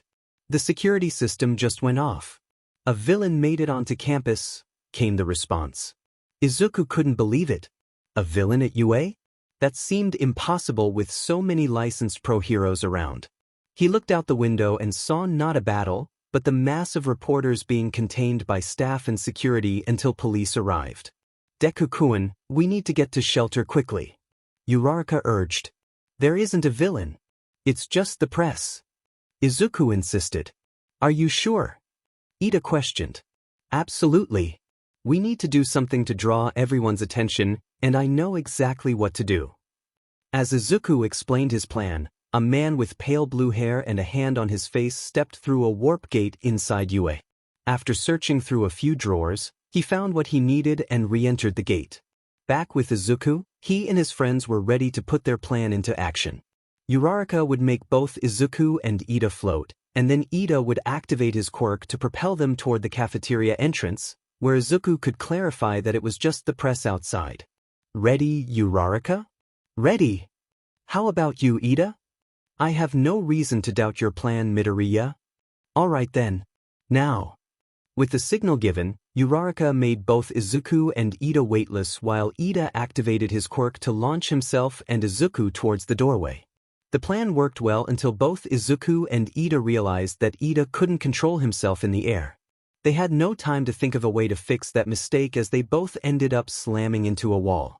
This seemed to grab the attention of everyone. Izuku decided to use that. "Everyone, please calm down. A villain hasn't managed to enter UA. It's the press outside." One of them used a quirk to get past the gate and activated the security system. "If you don't believe me, just look right now." While the students all calmed down and clamored towards the window to see if Izuku was telling the truth, Izuku himself went over to a window nobody was at before, inspecting the area around UA. While he initially couldn't see anything out of the ordinary, his eyes quickly focused on a man hiding in the bushes, staring back at him. At first, Izuku was only confused. That confusion quickly turned into fear when he saw what was under the man's hoodie, a mask in the shape of a hand covering most of the villain's face. Izuku looked away and rubbed his eyes before looking back. When he returned his gaze, the man was gone. While Izuku decided he was just seeing things, the man was back at his bar with something important. A schedule for Class 1A that detailed a trip they were taking to the USJ, Unforeseen Situations Joint. That man had noticed Izuku, though, and couldn't help but smile as he remembered that face. The posture, the aura, the spirit, all of it was the same as Deku. "So we meet again, Deku." Locations, U.A, USJ. It's been a week since the press had broken into U.A and activated the alarm. In that time, Izuku's been limiting his vigilante activity to avoid contact with Shigaraki as much as possible. Even with his limited activity, he's noticed a severe lack of villains and criminals over the last week. At first, it was only a drop in villain activity caused by himself and other vigilantes doing the heroes' jobs for them. Now he's starting to get more concerned due to the fact that villain activity has come to a complete standstill in Mustafu and surrounding cities. He knows it isn't the doing of heroes or vigilantes because arrests have also come to a complete stop. He's still trying to figure out why this is happening, though that's been taking a back seat due to events happening in UA. What was happening in UA was that Class 1A was going on a day trip today. All Izuku knows is that they'll be going for rescue training and they'll be supervised by Aizawa, All Might, and one other pro hero. After about half an hour of waiting, Aizawa ushered all of the students outside to get on the bus. Ida had come up with a seating chart but was disappointed to see that the bus was a completely different style from what he'd thought. Later on the bus. Midoriya. HM? Yeah, Azui, what is it? Please call me Tsu. I'll be clear with this. I tend to speak my mind on things, so I'll do the same for this. Are you really quirkless? Everything we've seen you doing has pointed to you having some sort of quirk despite your claims. I was kind of wondering when someone would ask me that question. Yes, I'm 100% quirkless. Well, I guess that answers that question. It also explains why you tend to be so humble and polite to everyone, no matter who they are. You seem like the total opposite of Bakugo over there. What was that shitty hair? Yes, he doesn't seem like the nicest of guys. I am nice. And it's honestly quite impressive that you got into you, even though you're quirkless, Midoriya. Kinda makes me feel a bit dejected about my quirk since I can only harden myself. Hey, you don't say that about yourself, Kirishima. Your quirk is amazing and has a lot of uses. Just think about it. You could stop bullets or act as an immovable wall. While Izuku was busy muttering about everything Kirishima's quirk could do and Bakugo was on the verge of blowing up the bus, Aizawa woke up because they were only a few seconds from the USJ. Alright brats, shut up. We're here. As everyone was either waking up, getting up and stretching, or being brought back to reality, they were ushered out of the bus with haste. Some were a little disappointed that they weren't at Universal Studios Japan but rather a place almost none of them had seen. Izuku and Uraraka were a different story, as both of them were secretly losing their minds.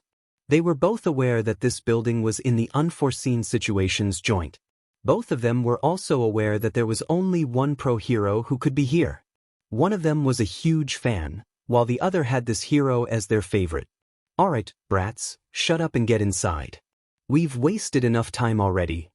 By now, the students were aware of just how menacing their teacher could be, and not even Katsuki was in the mood to incur his wrath. They didn't need to be told twice to hurry into the building. Upon entering, the students were greeted with several areas that each seemed to have been ravaged by some sort of disaster. From earthquakes to tsunamis to fires to floods, it seemed as though every possible type of natural and man-made disaster could be found in this building. While the students were busy examining the structure or furiously writing down everything they saw, a figure in a spacesuit approached the class. Ah, I see you're all quite impressed with this place, yes? As the students turned to see who it was, both Izuku and Uraraka couldn't contain their excitement. They had both been eager to meet this hero since they learned this was the unforeseen situations joint. Why you're Space Hero 13. Yes, I am. It's a pleasure to meet you all. As you know, today's lesson will be on rescue training. My quirk, Black Hole, is near perfectly suited to rescue work. However, it's important to remember that my quirk can also be deadly. Black Hole allows me to SCK in anything before destroying it on an atomic level. This is great for quickly clearing an area of debris, but it can easily harm someone as well. Many of you have powerful yet highly destructive quirks, much like I do. That's why today we'll be working on quirk control along with rescue training. As the students pondered the information, 13 turned their attention to Aizawa to address something that was missing. So where exactly is All Might? Wasn't he also supposed to be here today? The idiot overused his time stopping villains earlier today. He won't be here till later. Well, I suppose that's acceptable. We should probably get started on training even if All Might isn't here. Agreed. As 13 turned back to the students to further explain what they would be doing, Izuku sensed something was off. Most of the other students felt it too when the lights flickered, but they opted to ignore it until 13's explanation was done. Izuku, however, had a feeling that something terrible was about to happen. He was so focused on 13 that he didn't notice a swirling void slowly opening in the center of the USD. Kirishima, on the other hand, noticed the void. Wow, you guys have fake villains too? That's awesome. Yudata really is pulling out everything. His comment quickly brought everyone out of their focus. As 13 turned to face the void, a hand emerged from the abyss, and as it opened wider, it became clear that the hand was attached to someone. As the figure stepped out, it was evident that the hand on his face wasn't the only one. Several other hands were located on various parts of his body. That's weird. The schedule I got said that All Might was going to be here today. That guy didn't lie to me, did he? While the other students were impressed with the man's acting, Izuku quickly realized who this person was. This was no fake villain, this was Tamura Shigaraki. Seeing the masked face caused Izuku to panic slightly because he was all too aware of what this man's quirk could do. Maybe All Might just isn't here right now. Perhaps killing a few kids will get him here faster. As he spoke, the abyss opened wider, and dozens of villains began emerging from the fog. The students started to feel scared. If this was just part of their training, why did they feel as if their lives were in danger? None of those actors looked like they were trying to sell any part. They all appeared ready to attack. Everyone stay back. This isn't fake. The are real villains. Those words brought nothing but fear to Izuku. This was why reports of villain and criminal activity had fallen to almost zero. They weren't being dealt with. They were being recruited by Shigaraki for this attack. Izuku couldn't focus on that revelation right now. He needed to concentrate on the attack happening before them. He could tell this was a well-organized assault, banking on the limited number of heroes present. 13. Get the students out of here. I'm taking charge of the situation. What? He was taking charge? There was no way Aizawa could win this fight. They were severely outnumbered, surrounded, and it was clear the villains were organized. Izuku could see at least 50 villains right in front of him, and he had no doubt they were positioned around the entire USJ. He estimated at least 5 villains for every student. Wait a minute. Sir, there's no way you can win this.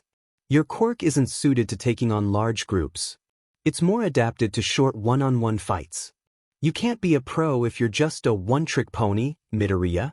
You of everyone should know that. Izuku didn't get a chance to respond as Aizawa launched himself down the stairs while 13 began herding the students toward the door.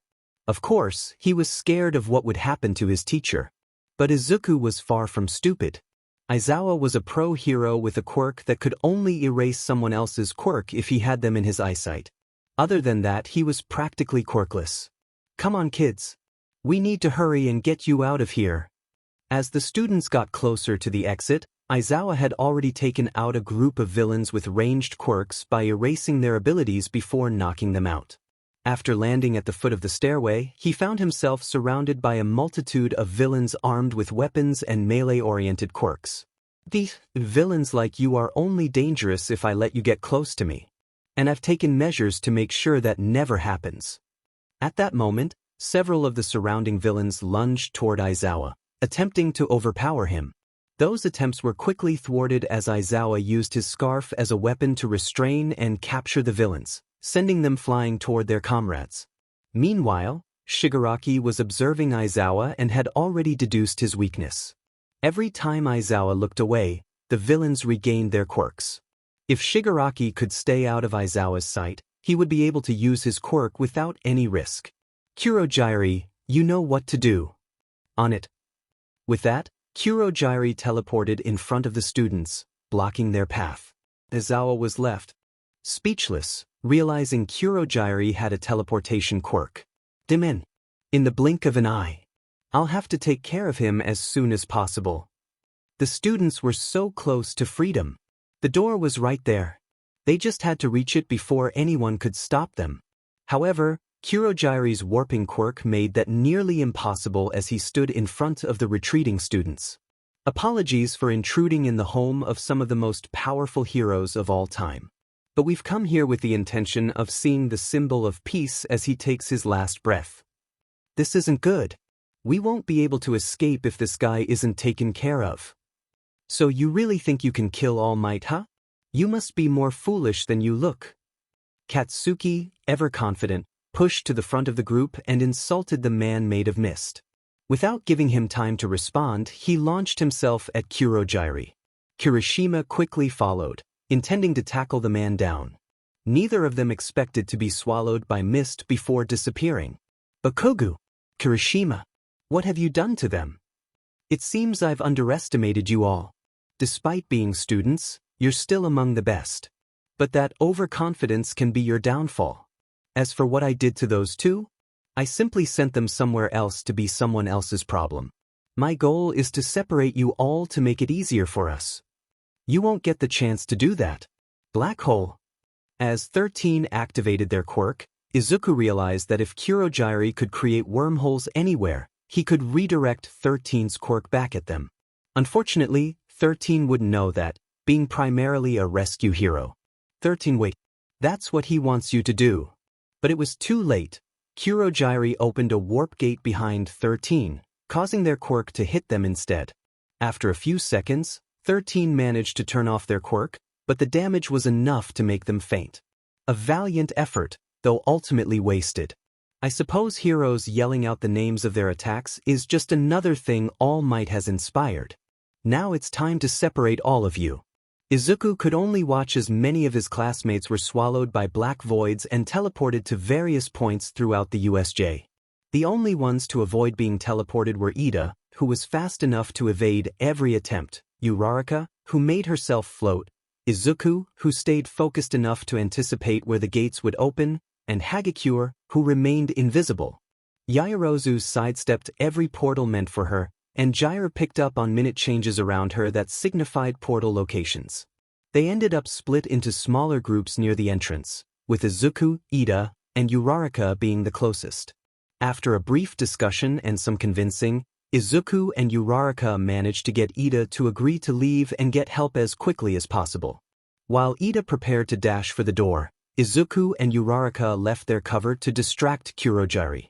When the coast was clear enough, Ida made his run for the door. Kurogiri noticed him and attempted to stop him, but Izuku threw a rock at Kurogiri, distracting him long enough for Ida to escape. Dimen, a student managed to escape. This plan could fail because of me. Though that green-haired student seems familiar, maybe Shigaraki could find some use for him. So, it seems one of you has managed to escape. I suppose it doesn't matter since you'll all be dead before any more pros arrive. But I must say, you seem like an interesting individual. I think Shigaraki could use you. Izuku was so focused on figuring out where the next portal would open that he failed to notice two portals opening in either direction. When Kurogiri began opening a portal beneath him, he jumped to the left onto the pre-made portal. Kurogiri warped back to Shigaraki to alert him that a student had managed to escape. Back with Aizawa, the majority of the lower-tier villains were defeated, though he was exhausted. Some of them were starting to regain consciousness, while others were beginning to read his attack patterns. While dodging several stabbing and slashing attacks, Aizawa saw the mist man appear next to the villain with a hand mask, opening a second smaller portal beside him. Shigaraki, I regret to inform you that a student has managed to escape, Kurogiri said. Damn it, Kurogiri. If you weren't our ticket out of here, I would have killed you already. I suppose that's it then. Game over. We might as well head home and wait for another opportunity. Really? That was it? After a single student escaped, they were ready to call it quits? Calm down, Shigaraki. Though one of them did escape, I was able to get my hands on a student who would be an excellent recruit for us after we've convinced him. I feel he may even be the one you've been trying to find for a while. As Kurogiri was busy trying to calm down Shigaraki, Izuku was sent flying out of the smaller portal in Shigaraki's direction. Of course, Izuku wasn't just going to let himself be sent into the hands of a man who could disintegrate anything.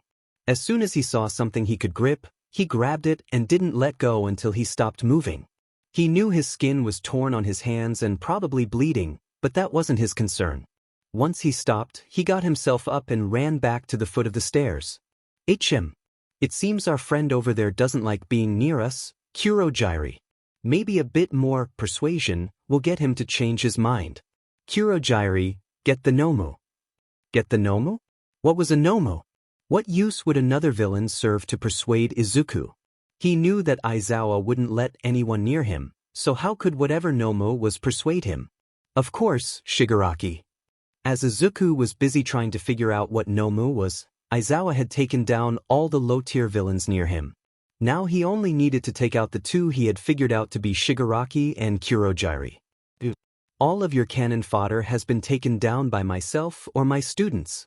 You have no options other than to surrender. What do you mean by that, Eraserhead? You may think you've won, but you couldn't be further from the truth. As Shigaraki finished his sentence, a portal opened behind Aizawa. He was lucky his senses told him to dodge because, as soon as he moved his head, a massive black fist came hurtling out of the portal and just barely missed him. When Aizawa turned to face what he thought was just another villain, he was instead met by a large, scar-covered creature with an exposed brain. Ah, I see you've just met Nomu, Eraserhead. This guy here was engineered specifically to fight and defeat All Might in his prime. Now then, Nomu. Izuku could do nothing but watch in horror as Nomu sent a punch towards Aizawa. Aizawa was able to dodge the first punch, but the second one caught him off guard and sent him flying. As Aizawa was sent tumbling, the Nomu began slowly walking over to the downed hero. As Aizawa activated his quirk, he was hit with the horrifying realization that his quirk was nearly useless against this creature when Nomu crushed his arm. Izuku was petrified. He'd just seen his teacher, a pro hero, thrown around by a bioengineered monstrosity like a plaything.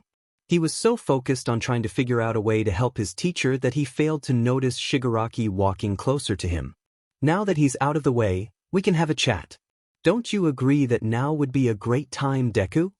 This situation couldn't get any worse, could it? First, villains successfully infiltrated a UA-affiliated building, which should be nearly impossible. Then everyone got scattered around the USJ and were likely in life-or-death situations with who knows how many villains. Now, Izuku had to watch as his homeroom teacher was brutalized by something he had never thought could exist. And now he was stuck face to face with someone he had hoped to never meet again. What could you possibly want from me? I'm just a student here like everyone else. Why not kill me and be done with it? Do you really think that I'm a fool? I can already see past that facade you've put up, Deku. What do you want from me? That's simple. I want you to join us. You have a skill set that these heroes simply don't deserve to possess. Why bother staying in a system that threw you away when you could join us and be set free of the chains that society has placed on you? Why not join the League and force the change you longing? I'll never join you. I'm here training to become a hero like everyone else. The only change I want is to better the treatment of the quirkless. Joining you would do nothing to help them. HM? Who said you would get a say in whether or not you join us? You have skills that will soon belong to the League. After the Nomu finished off Eraserhead, it would be the one to drag Izuku through the portal. He knew he wouldn't get a chance to escape unless he received a miracle, but he was determined to fight until he couldn't move anymore. He would never willingly allow himself to be captured. Izuku quickly took a fighting stance as Shigaraki's smile grew. It felt as if the entire building had gone silent, with everyone else fading into nothingness for Izuku. As Shigaraki began to sprint toward him, Izuku cleared his mind and focused. He might not win this fight, but he was going to make it as difficult as possible for Shigaraki.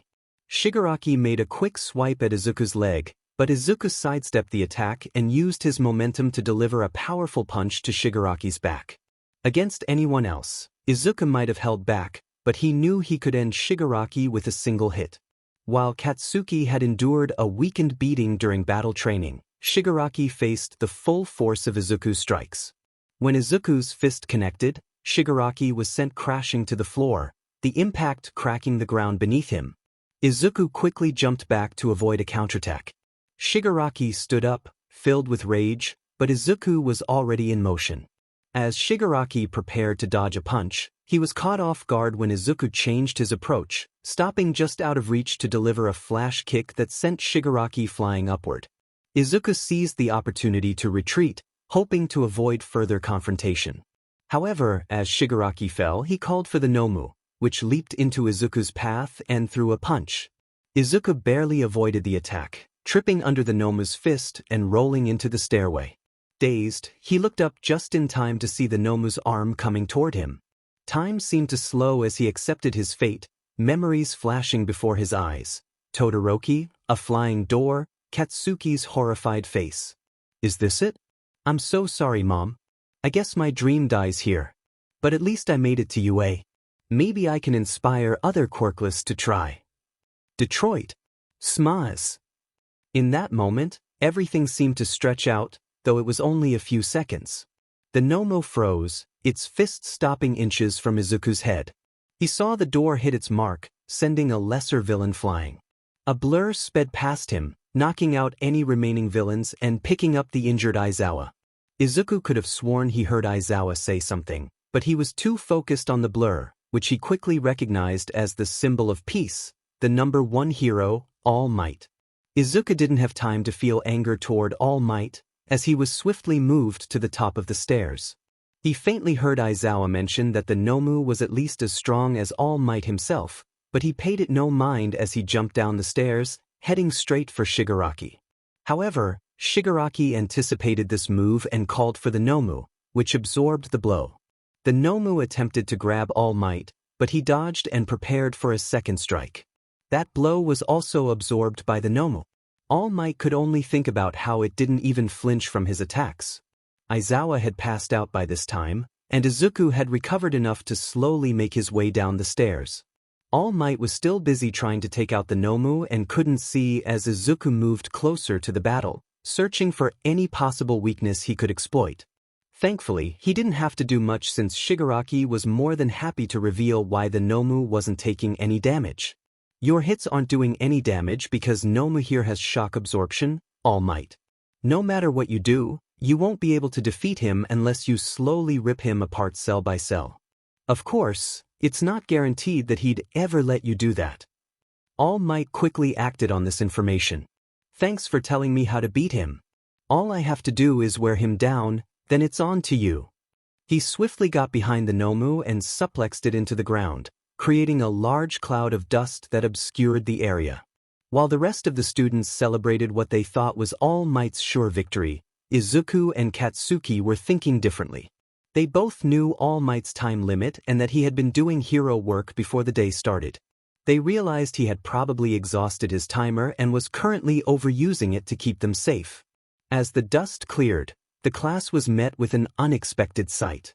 Instead of All Might standing victorious, they saw him above a portal with the Nomu's upper body extruding from it, grasping All Might's weak spot. Oh come on! What kind of cheap move is that? The students watched in shock as the Nomu tightened its grip on All Might, causing blood to seep through his shirt. Shigaraki took this moment to gloat. So you were trying to bury him in the concrete so he couldn't move around anymore? Unfortunately, that won't work since Nomu is as strong as you are, All Might. That won't stop him. As the students were frozen in shock and fear, All Might could only grunt as the Nomu's grip tightened further. Nice work, Kurogiri. It seems you've redeemed yourself for your past failure by trapping him right where we want him. Kurogiri began to close the portal as the Nomu continued to tighten its grip on All Might, digging deeper into his weak spot and causing more blood to stain his shirt. All Might let go of the Nomu in an attempt to free himself while trying to intimidate the villains. If this is the best you can do, then it's not enough. You should just give up right now. Normally I wouldn't want the blood of another flowing throughout my warp gate. But I'll be glad to make an exception for the one and only All Might. Since you're simply too fast for the naked eye to see, Nomu here just has to keep you from moving. Once you've gotten halfway through, I'll close the gate. Tearing you to pieces will be a truly enjoyable experience, All Might. While All Might struggled against his impending doom, Izuku seized the moment to leave his cover and rush toward the Nomu to try and save All Might. He didn't particularly like the man, but he was the only one who could guarantee the safety of his classmates. Izuku began running before leaping to reach All Might faster. This was easily spotted by Kurogiri, who appeared in front of Izuku. A truly poor choice. Just as Izuku was about to be caught, Katsuki intervened by blasting Kurogiri back and slamming him into the ground. Get the hell out of my way. Deku! Back with All Might and the Nomu, a trail of ice formed and quickly engulfed half of the Nomu's body. It's been frozen. That means Todoroki is nearby. One of those thugs you recruited told me that you're here because you think you have a way to kill All Might. He stopped his quirk just before it reached my body. I bet I can get free of this villain's grip now. All Might quickly grabbed hold of both of the Nomu's hands, freeing himself and leaping to land next to Todoroki. Izuku asked, "Are you okay? Can you still fight?" Kirishima jumped at Shigaraki with a war cry, intent on knocking him out, but wasn't fast enough as Shigaraki backstepped the attack. Bakugo shouted, "Guess I found your body that time, you smoky bee." Todoroki added, "The symbol of peace isn't going to be killed by the likes of you." Meanwhile, the rest of the students and Aizawa were trying to find a place to hide, though some were still tending to Aizawa as best they could. Things back in the center of the USJ were looking less than stellar for the villains, as Kurogiri had been locked in place by Bakugo while the Nomu was half frozen. All Might was free, and Shigaraki was left alone against 4 students and All Might. "Kurogiri, how did this brat get the better of you? You've backed us into a corner here." "Heh, you got careless, you stupid villain. Only parts of your body can turn into that mist that warps people away. You were using that mist to keep your actual body hidden as a distraction. You thought that would keep you safe, didn't you? That's why I missed when this whole thing started. The thing is, you wouldn't be wearing that neck armor unless you had a body you needed to protect. You're still vulnerable to physical attacks if they're well aimed. It was easy to figure you out." At first, Kurogiri tried to struggle to loosen Bakugo's grip so he could get away. This attempt was quickly abandoned when Bakugo released several small explosions along the neck armor, causing Kurogiri pain, indicated by his groan. "Don't move. You try anything funny, and I'll blow you up so badly they'll be trying to piece you back together for weeks." "Oh, that doesn't sound very heroic." "They got out uninjured and took out my strongest party members. Kids these days really are amazing. They make us look like amateurs. We can't have that now." Nomu. While Todoroki watched in shock and horror, the Nomu emerged from Kurogiri's portal, having lost its frozen arm and half of a leg in the process. It then focused its attention on Izuku and Todoroki. "How is that thing still moving? It's missing an arm and a leg. Everybody needs to back up." No sooner did All Might finish his warning than the ice on Nomu shattered, and its previously lost arm and leg rapidly healed as if nothing had happened. "What kind of sick joke is this? I thought you said its quirk was shock absorption." "I never said he only had one quirk, All Might. He also has super regeneration.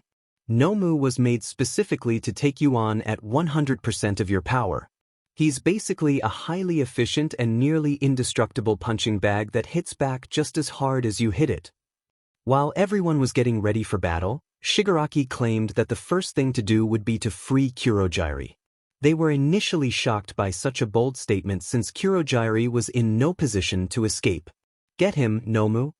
Time seemed to slow for Izuku as the Nomu disappeared from where it was standing and appeared in front of Katsuki. As the Nomu unleashed its punch, a shockwave sent Izuku and the others flying back, forming another cloud of dust. Izuku was scared because, despite his distaste for Katsuki, he wouldn't just let him die. When he didn't see him where the Nomu had just been, he was horrified by what happened. He almost yelled out his old nickname before looking to his side and seeing him sitting right next to him. "Wait, you managed to dodge him?" "Shut up, you nerd. I didn't dodge him. That speed was way too much. I didn't even see him coming." "Well then, how did you get over here? Isn't it obvious?" Shigaraki observed the situation and realized something. He could see clearly that All Might was prioritizing keeping the students safe over defeating the Nomu. "So he protected the child, huh? These are kids and you didn't hold back." "I didn't have much of a choice since he was threatening my companion. Besides, these kids are far from angels. The plain-looking one tried to kill me earlier before you arrived. What kind of hero attempts to kill someone? Do you really think that saying it's for the greater good means you can be as violent as you want with us? That really pisses me off, All Might.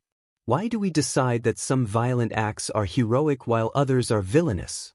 You really think you're the symbol of peace when you're just a government-sponsored instrument that beats those they see as problematic into the ground? That's just plain violence, All Might. And that violence only leads to more violence.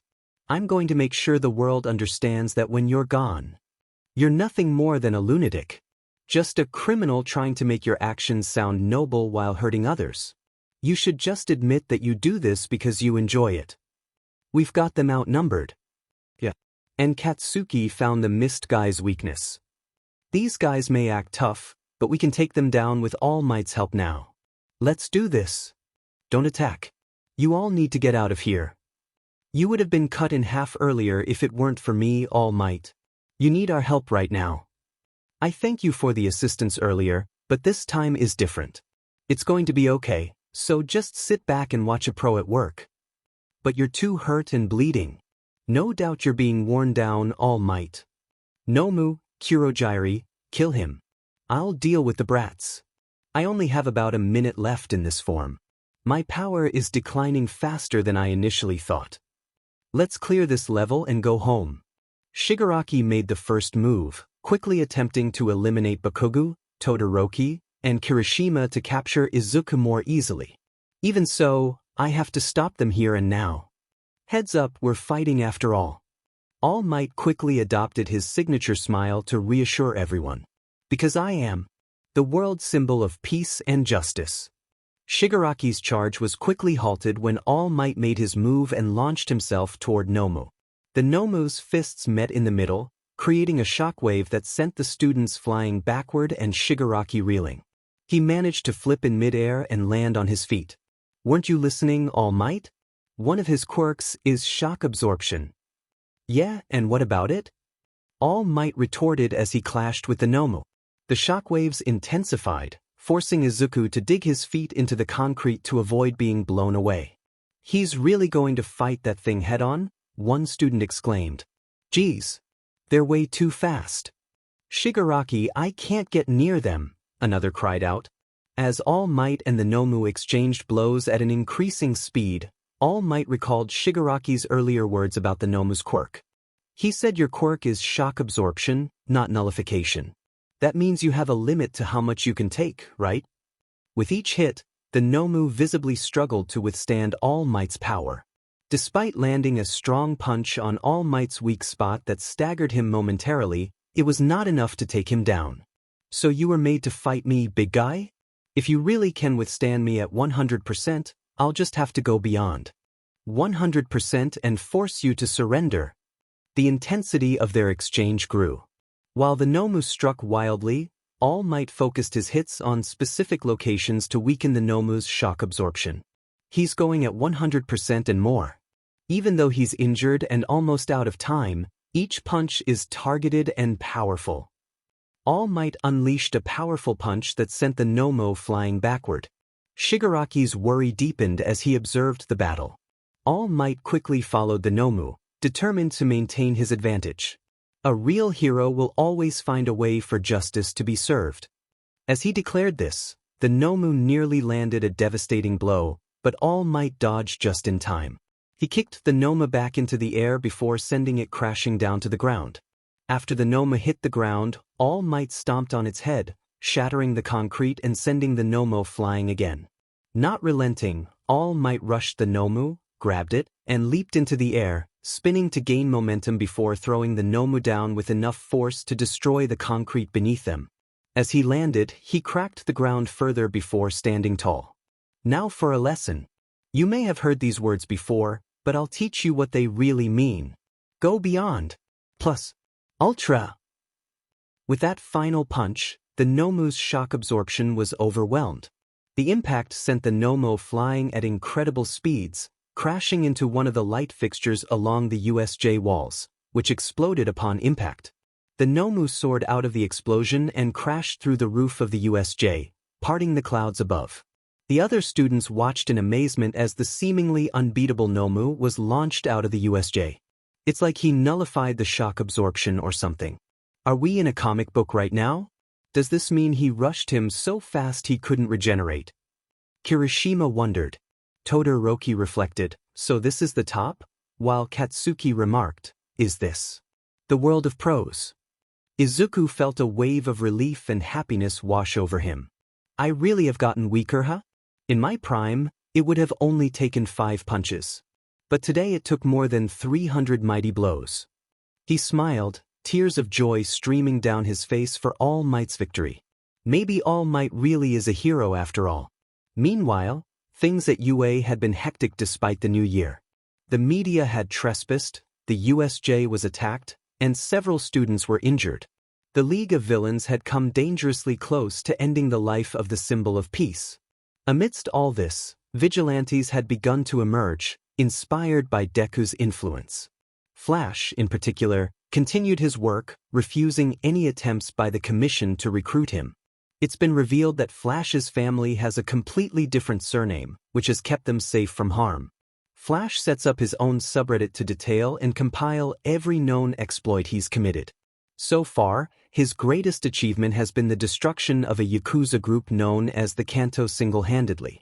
Smoker's crime scenes have become increasingly violent, though he notably doesn't kill anyone unless they have committed unforgivable acts. His quirk, Sinus, allows him to burn anything he touches, with the intensity of the heat depending on the duration of contact. He has been using it to inflict severe burns and has taken out a large and notorious villain organization called Longing, known for their involvement in the drag trade and other illegal activities.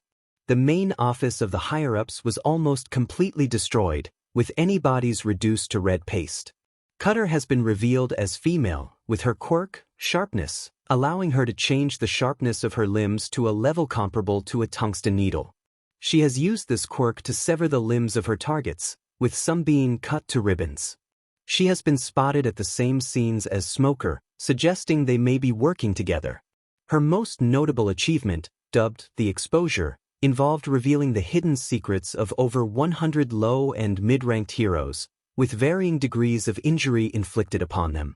One particular hero, known as the Preginator, was outed for numerous serious offenses, and his scene was notably brutal. Melodic Voice's gender is confirmed as female, but her quirk and motives remain unknown. She has focused on helping her targets rather than punishing them. Her most notable achievement was convincing a group known as the Plaque to turn themselves into the police, leading to a successful rehabilitation program. The former leader praised her as the greatest gift for helping him turn his life around. Arm Blaster is quirkless but possesses a mechanical arm with a blaster for self-defense. His notable achievement, the Burnout, involved infiltrating various criminal syndicates and gathering critical information, which he shared with hero agencies, contributing to the downfall of at least 16 organizations. Starfire, whose age is estimated between 19 and 22, has worked alongside Nighthound, Ashfall, and Ripper to create enough discord in the criminal underground to incite a mini-civil war, leading to the collapse of several organizations and the arrest of a notable villain known as 10. Nighthound remains largely unknown aside from his name. His greatest achievement, Unity, involved convincing several vigilantes to join forces and create the Vigilante Unity Front, VUF, aimed at centralizing vigilante activity across Japan to better protect the neglected populace. They have been in talks with Arm Blaster, Cutter, and Smoker for potential collaboration. Ashfall is a reformed villain who previously went by Black Lung.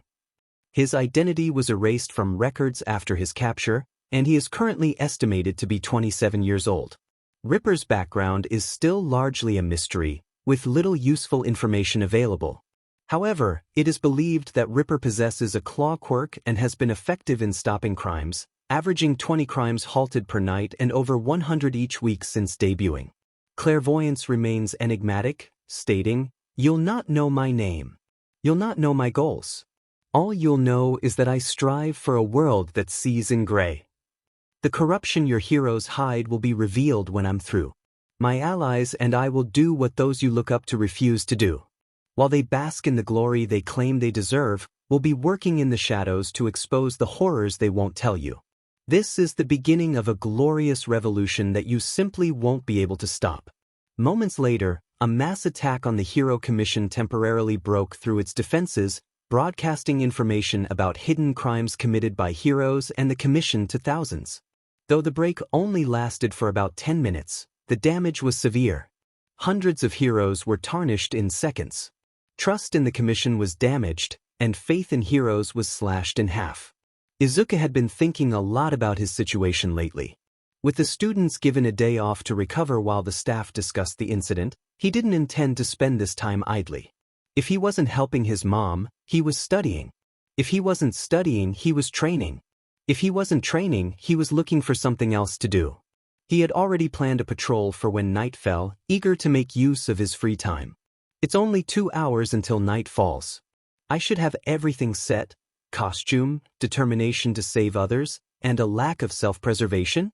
I'll check. I could always have more set aside in case things go south, but that's something for future Izuku to figure out.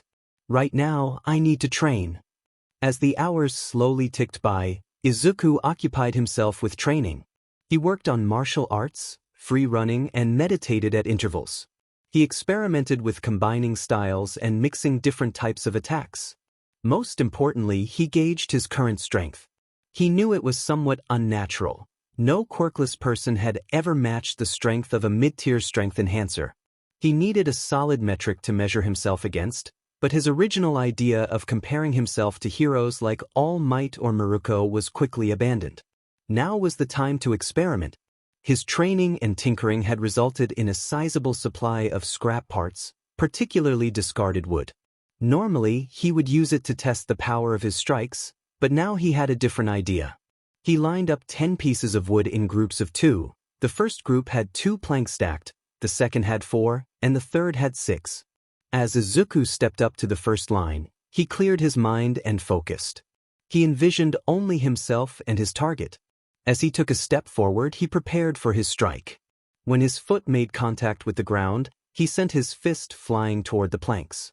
Expecting the wood to crack at most, he was shocked when his fist moved forward as if unobstructed. The wood cracked, then snapped, and finally split, sending the largest pieces flying backward while splinters scattered across the yard. Excited by his accomplishment, he quickly moved on to the second group and repeated the process. He noted some resistance, but it was short-lived as the wood shattered almost immediately after he felt it. He didn't wait to analyze anything as he moved on to the next group. The 6 pieces proved to be harder to break, though they lasted only a second longer before suffering the same fate. Twice more, Izuku repeated the process before being stopped at the 9th group of planks. He didn't feel much pain from the impact, though he was aware that the planks only cracked when he sent his punch. Curiosity drove him as he quickly began writing down information and theories. At first, he assumed it might have been a quirk, but he quickly discounted that idea since his own quirk would have been at least the attraction of objects and at most some sort of fire control. His next assumption was that it was simply a fluke, but he also discounted that theory since a fluke would have ended far sooner. Eventually, he settled on the idea that his body was just made far stronger than normal. Compared to a quirked individual, this strength would be average, but for a quirkless person, it was far beyond average. He didn't have any theory on why he had such power, though he was still pondering it. Izuku only noticed the time change when he looked up from his notebook and saw that it was growing dark. He checked his phone and saw that it was 4:50 p.m. Scrambling, he got his costume on, grabbed his pipe, and wrote a note for his mom saying he had gone to the library for a bit and would hopefully be home soon. He quickly slipped out his window and made his way to the first ring to begin his patrol. Unbeknownst to him, this patrol was going to be chaotic, a night to remember. Deep in the back alleys of Mustafu existed places most wouldn't dare go. One wrong step could lead to danger. Most preferred to avoid these areas at all costs, though some found it a better alternative to staying on the streets. These individuals were often seen as the outcasts of society. They were those left behind or rejected, who simply weren't cut out to be heroes. Those with villainous quirks, the quirkless, everyone flocked to these places, accepting whatever accommodations they might hold. However, it wasn't all safe for them. They faced constant threats from those who considered themselves stronger and above them. Some of those deemed as outcasts were quite powerful in their own right. One of those powerful individuals was a young adult with black hair and scars covering his body. Nobody knew his real name, but he was well known for what he was capable of. He went by the name Dabi. Dabi was well versed in the darker side of the world. He had been born as a creation for unachievable dreams. At first, things were fine. His quirk, cremation, was seen as the perfect gift to surpass All Might as the #1 hero. He started training almost as soon as his quirk manifested. Unfortunately, things didn't go his way. His quirk was simply too powerful for his body. The more he used it, the more he burned. His father clearly lost interest in him after discovering this, moving on to have more children. Dabi, however, was determined to prove he wasn't a failure. He continued to train, but all it brought him was grief. Since that day, Dabi had grown a hatred for a society that worshipped heroes. If they were such beacons of hope, why were so many of them power-hungry and corrupt? He was well aware of the many things the Commission swept under the rug. The crimes committed by their heroes, the atrocities they were let off from, the things they did behind closed doors. Dabi witnessed many of these dealings. Quirks and skills like his were highly valued in the underworld.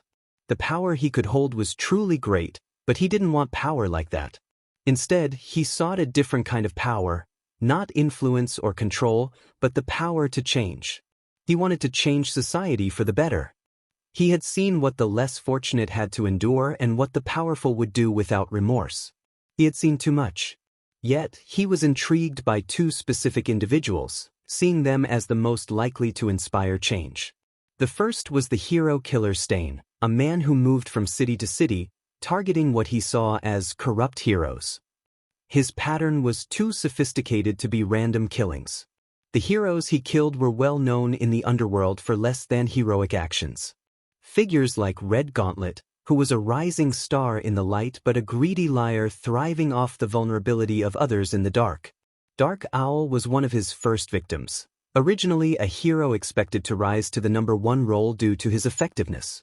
Any sympathy for him vanished after his death when his dark dealings were revealed to the world. Abuse, murder, false police reports, illegal quirk usage, conspiracy, extortion, forgery, stalking, and much more came to light mere days after his demise. And then there was Frozen Star, well-loved in life, whose crimes would haunt her forever. Instead of being killed by Stain, she was merely crippled to a point where she could never perform heroics again. At first, she had hoped her survival would be met with open arms, but that hope faded when she learned what had happened. While she was in a coma, her past was revealed by an unknown source. Serious crimes were broadcast for the world to see. The second of those two people was someone who seemed to have appeared out of nowhere. People didn't even know if he had any motive other than to help. This struck a chord with Dabi. This person just appeared, helped, and then left as if it was completely normal. He seemed to be the exact type of hero Stain would prefer. That's why Dabi was currently looking into both Stain and Deku. They were the ones he believed could create a better world. Meanwhile, things were more or less back to how they were before the USJ incident for Izuku. There were the occasional arguments that went too far, heroes were nowhere in sight, and the usual crimes and misdemeanors that Izuku aimed to stop. He was honestly relieved about that, as it meant the League of Villains and Shigaraki were busy with other matters. Of course, that didn't mean they wouldn't show themselves sooner or later, but it gave Izuku some breathing room and time to plan his next move. However, he didn't have a solid plan yet. He had little information on them other than their quirks and appearances, which was nowhere near enough to establish a paper trail. Come on, Izuku, think. You know their quirks, their faces, their goals, and what they're willing to do to achieve them. You just need to know a bit more, and this whole thing can be put behind us. Any planning Izuku was considering had to be put on hold for the moment. Normally, when traveling through back alleys, there wasn't much to see, just the occasional conversation or gang meetup. But fate had a different plan for Izuku. While he was busy thinking of ways to counter the League, he felt as if someone was watching him. He took one last jump before stopping on the next building, partly to catch his breath and partly because he decided to trust his instincts. He was thankful for that, as the gap between the buildings was dark. At first, Izuku thought the League was back at it again. That thought was dismissed when he felt something catch on his hoodie, pulling him toward the edge of the roof. Panicking, he shifted his position, letting whatever was caught on him continue while he came to a stop and looked back at where the object had come from. He didn't see anything, but a sudden instinct made him duck. To his surprise, a feather flew past where his arm had just been. Not knowing what was happening, he decided he wouldn't stick around to find out. Without much thought, he jumped from the building's edge and began plummeting toward the ground. He had memorized the area well enough to know that right below him was a stack of trash, including a mattress that would break his fall. After landing safely, he didn't stop to catch his breath. He jumped from the mattress and ran. You might think he ran away from the alleyways, but you'd be wrong. Izuku had been memorizing the labyrinth of Mustafu's back alleys. He knew he still had a lot to learn, but he also understood that navigating certain paths required familiarity. After roughly 10 minutes of maneuvering through the alleys, Izuku was out of breath. He ran without stopping, hearing the sound of feathers impacting walls behind him. Every corner he turned, he heard the feathers getting closer before he made a blind turn to escape. Eventually, he only heard his own heavy breathing and footsteps echoing through the alleys. Despite not hearing any signs of danger, he still felt uneasy. Over a year of vigilantism had made him paranoid. He could feel his energy waning and knew he would soon need to rest. Spotting a corner, he decided to take a short break before leaving the area. Without bothering to check if the way was clear, Izuku ran around the corner, expecting a rough impact with a wall. What he didn't expect was to slam into a man in a trench coat. The impact knocked both of them to the ground, but Izuku was on his feet in seconds, ready for a fight. The man he knocked over was still gathering his bearings. "Hey, what the hell was that for, you good for nothing?" The man stopped talking and just stared at him, leaving Izuku puzzled. Perhaps his brain was busy with other things, since it took him a few seconds to realize that this man seemed familiar. Black trench coat, black hair, charred skin held together with staples. Of course, this man seemed familiar. He was someone Izuku had rescued a while back. "Wait a minute, I know you.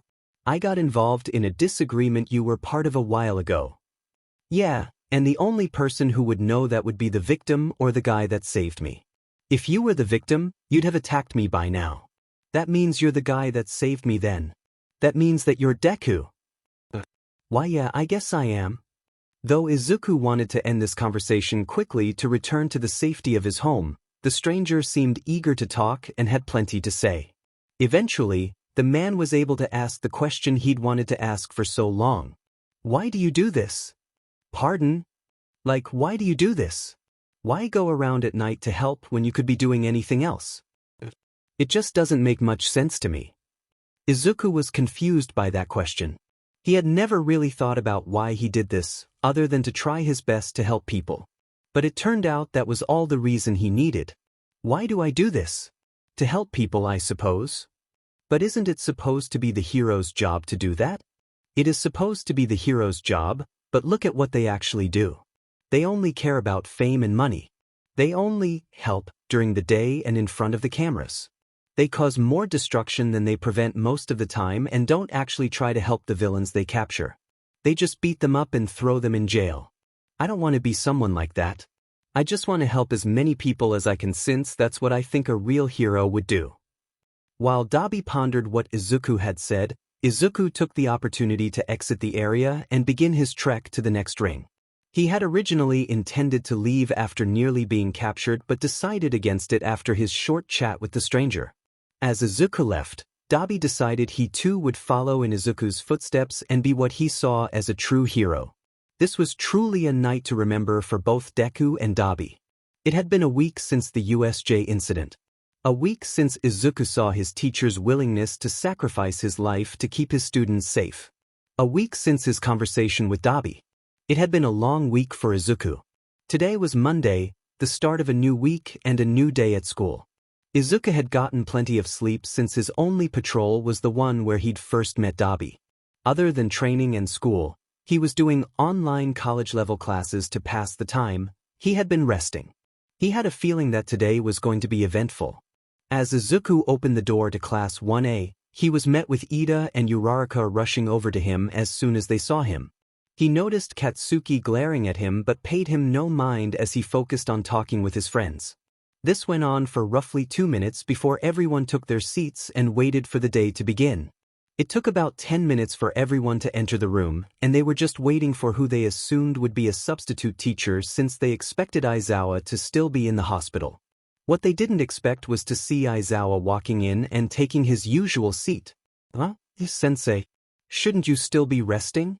Why yeah, you were hurt really badly last we saw. Is it even safe for you to be walking? My health is none of your concern.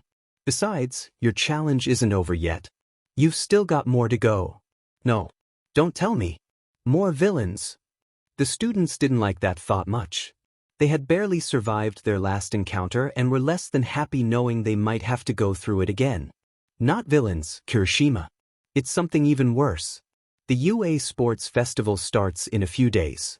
Now I need to make it clear that this isn't just a game for you all to play. Thousands, if not millions, of people will be watching from UA or at home since the sports festival is one of the most popular events in the world. I'd say it's on par with the Olympics from the pre-Quirk era. This isn't a time for you to goof off either. It won't just be civilians and the news watching you. Pro heroes and companies will be watching your every move. I recommend you use this time to train for this. Class dismissed. Izuku was shocked by the news he heard. He and basically every other student had assumed that the sports festival would be cancelled due to the USJ attack and the media deciding to swarm UA. He was so focused on his thoughts that he hardly registered anything for the rest of the day. He was aware of things like Uraraka being unusually motivated to win the sports festival and her reasoning for wanting to do so. He was honestly completely checked out of reality until the end of the day, planning on letting everything fly by so he could get home and start training as soon as possible. A wrench was thrown in his plan when he heard the unmistakable sound of Katsuki screaming.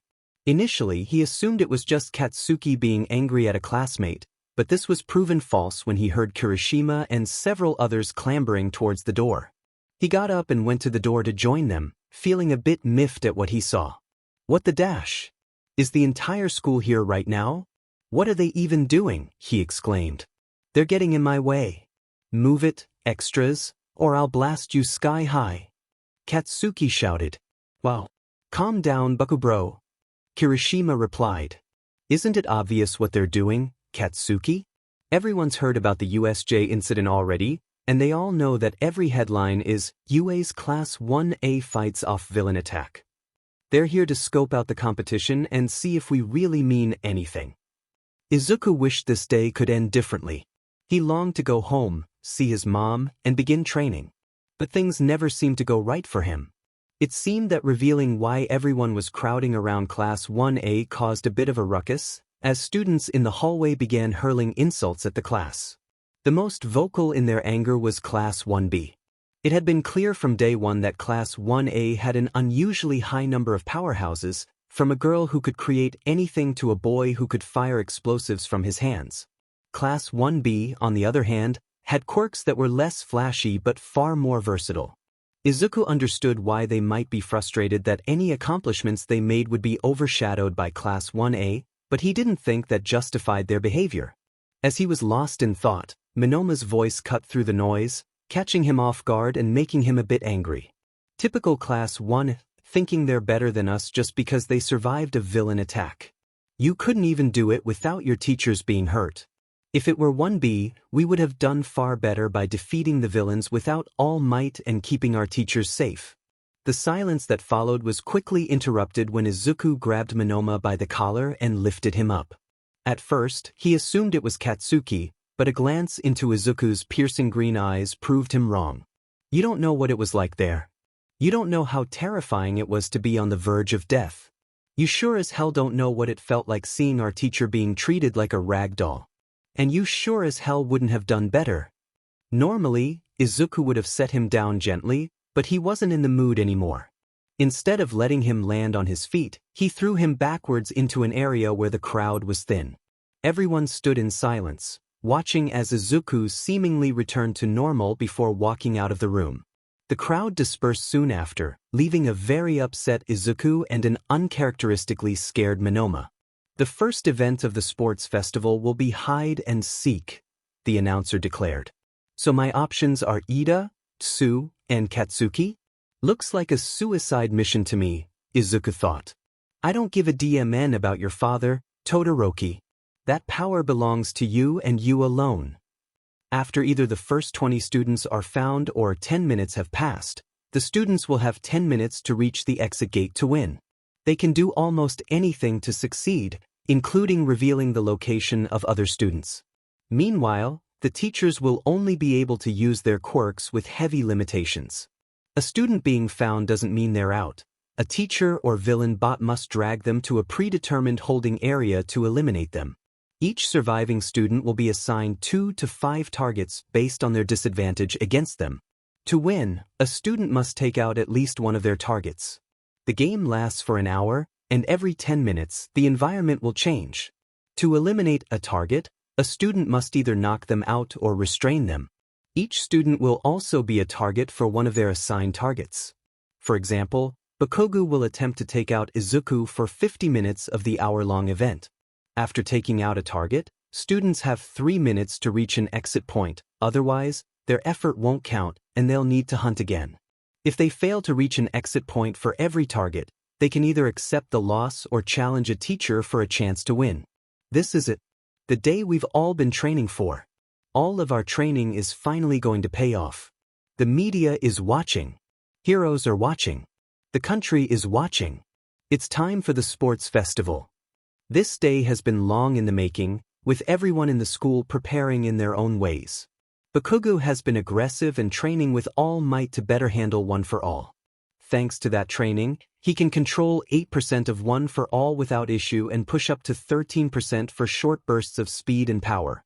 Uraraka has been training with Yaoyorozu, while Todoroki has been training harder than ever, though he still isn't using his fire. Izuku has focused on self-improvement, training in martial arts and mental discipline. He understands that while power is important for a hero, staying calm in the face of danger is even more crucial. That's why he has been practicing meditation and breathing techniques. At this point, Izuku felt prepared for the sports festival, but he wasn't going to stop training. He had upgraded his weapon from a simple pipe he found to something greater. Instead of discarding the pipe, he broke it down and recycled it into a new weapon. His new weapon is best described as a mixed bow staff, extending from the middle of his arm to the ground in a mostly straight path. It has some grooves and dents from training but is still functional. The staff is primarily made of metal, with about 68% being various metals and the rest wood. It is held together by internal and external screws, and the wooden end is reinforced with metal. Izuku hopes to incorporate electronics into the staff for added functionality but lacks the knowledge and materials to do so. He considered going to the support course for that upgrade but decided to keep his new weapon a secret until the time is right. In his training, Izuku's ingenuity truly shines. Izuku was struggling with the number of martial arts he had to train. Instead of keeping all his martial arts separate, he decided to combine the best elements of the various styles he had been using, such as tricking, judo, aikido, and kickboxing, with his main 3 martial arts: Muay Thai, boxing, and karate. This led him to create his own unique martial art, which he named Shelim. For the combined style, he chose the name Muay, a blend of Muay Thai, boxing, and karate, focusing on the blocking and kicking aspects of karate. Through training, both solo and with Kirishima, Izuku discovered that Muay was particularly effective against heavy-hitting targets that moved slower than most opponents. It was during one of these training sessions that he realized he needed a new weapon. He introduced a new style called Shelim sword style, a name meant to sound menacing, even though he didn't have an actual sword yet. The metal section of his staff was sharp enough to cause significant cuts if he applied enough force. Izuku's dedication to training and vigilante work had given him more experience than his classmates in combat, especially in dark or confined spaces. He recognized his disadvantage against ranged quirks, as he couldn't outrun most ranged attacks or close the gap quickly if spotted. To counter this, he focused heavily on stealth, allowing him to get close to ranged quirk users, putting them at a disadvantage. As the day of the sports festival arrived, the atmosphere was charged with anticipation. Security was tighter than ever, and everyone in Class 1A was in the waiting room, preparing for their introductions. Bakugo was experimenting with combining a small spark of One for All with his explosions, Kirishima was practicing his hardening technique, Uraraka was resting, and Ida was checking his engines.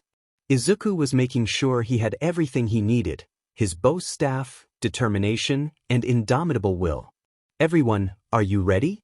We will be entering soon. Izuku announced, prompting everyone to prepare for the introduction. However, Todoroki's cold voice interrupted the moment. Midoriya.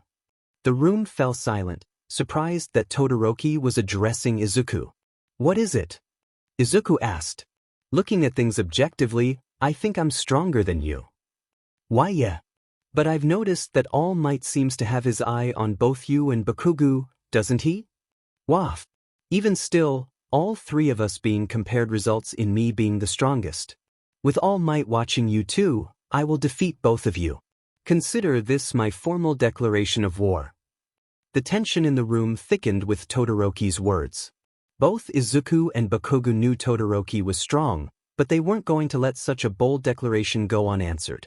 Before they could respond, Kirishima stepped in to ease the tension. Whoa. Let's calm down, guys. It's time for us all to head out. This isn't a team game, Kirishima. This is a competition, and I intend to win, Todoroki replied, turning to leave. Bakugo looked ready to explode, but Izuku spoke up. Todoroki, it's true that you're stronger than I am. I can't deny that. But just because I can't go against that doesn't mean I'll give up. If you declare war, then consider this my declaration as well. The room fell silent again, and Todoroki seemed pleased with this response. Then I accept this declaration, Midoriya. With that, Todoroki left the room, followed shortly by the others. Chapter End. The first event of the sports festival will be hide and seek.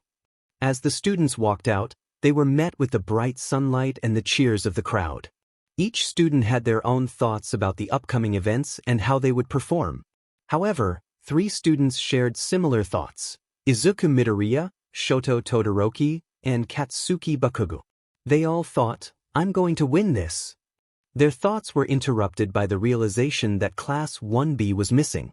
Where could they be? Before they could ponder further, the chief referee for the sports festival was introduced. Welcome one and all to the UA Sports Festival. I know you all want to see how our students do, and trust me, I'm just as excited. But first, let me introduce this year's referee, the R-rated hero, Midnight. While the crowd cheered, many students were puzzled by the choice of referee. Just as they began to think, Midnight called for Katsuki Bakugo to step up as the freshman representative. Katsuki seemed to embody everything UA looked for in a hero: powerful quirk, strong personality, and impressive skills. He approached the podium confidently, ready to deliver his speech. The stadium fell silent, and everyone anticipated his words. Perhaps he would offer praise or good luck to his classmates.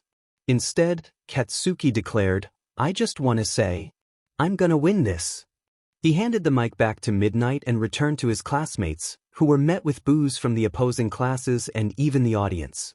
They could hear taunts suggesting that Class 1A was just like him, overconfident and pretentious. Even Class 1A was frustrated with Katsuki's words, feeling he had dragged them into the spotlight. Only Todoroki and Izuku understood his strategy. Rallying the other classes against us, Katsuki? What more could I expect? Izuku thought. Midnight, momentarily taken aback, quickly regained her composure.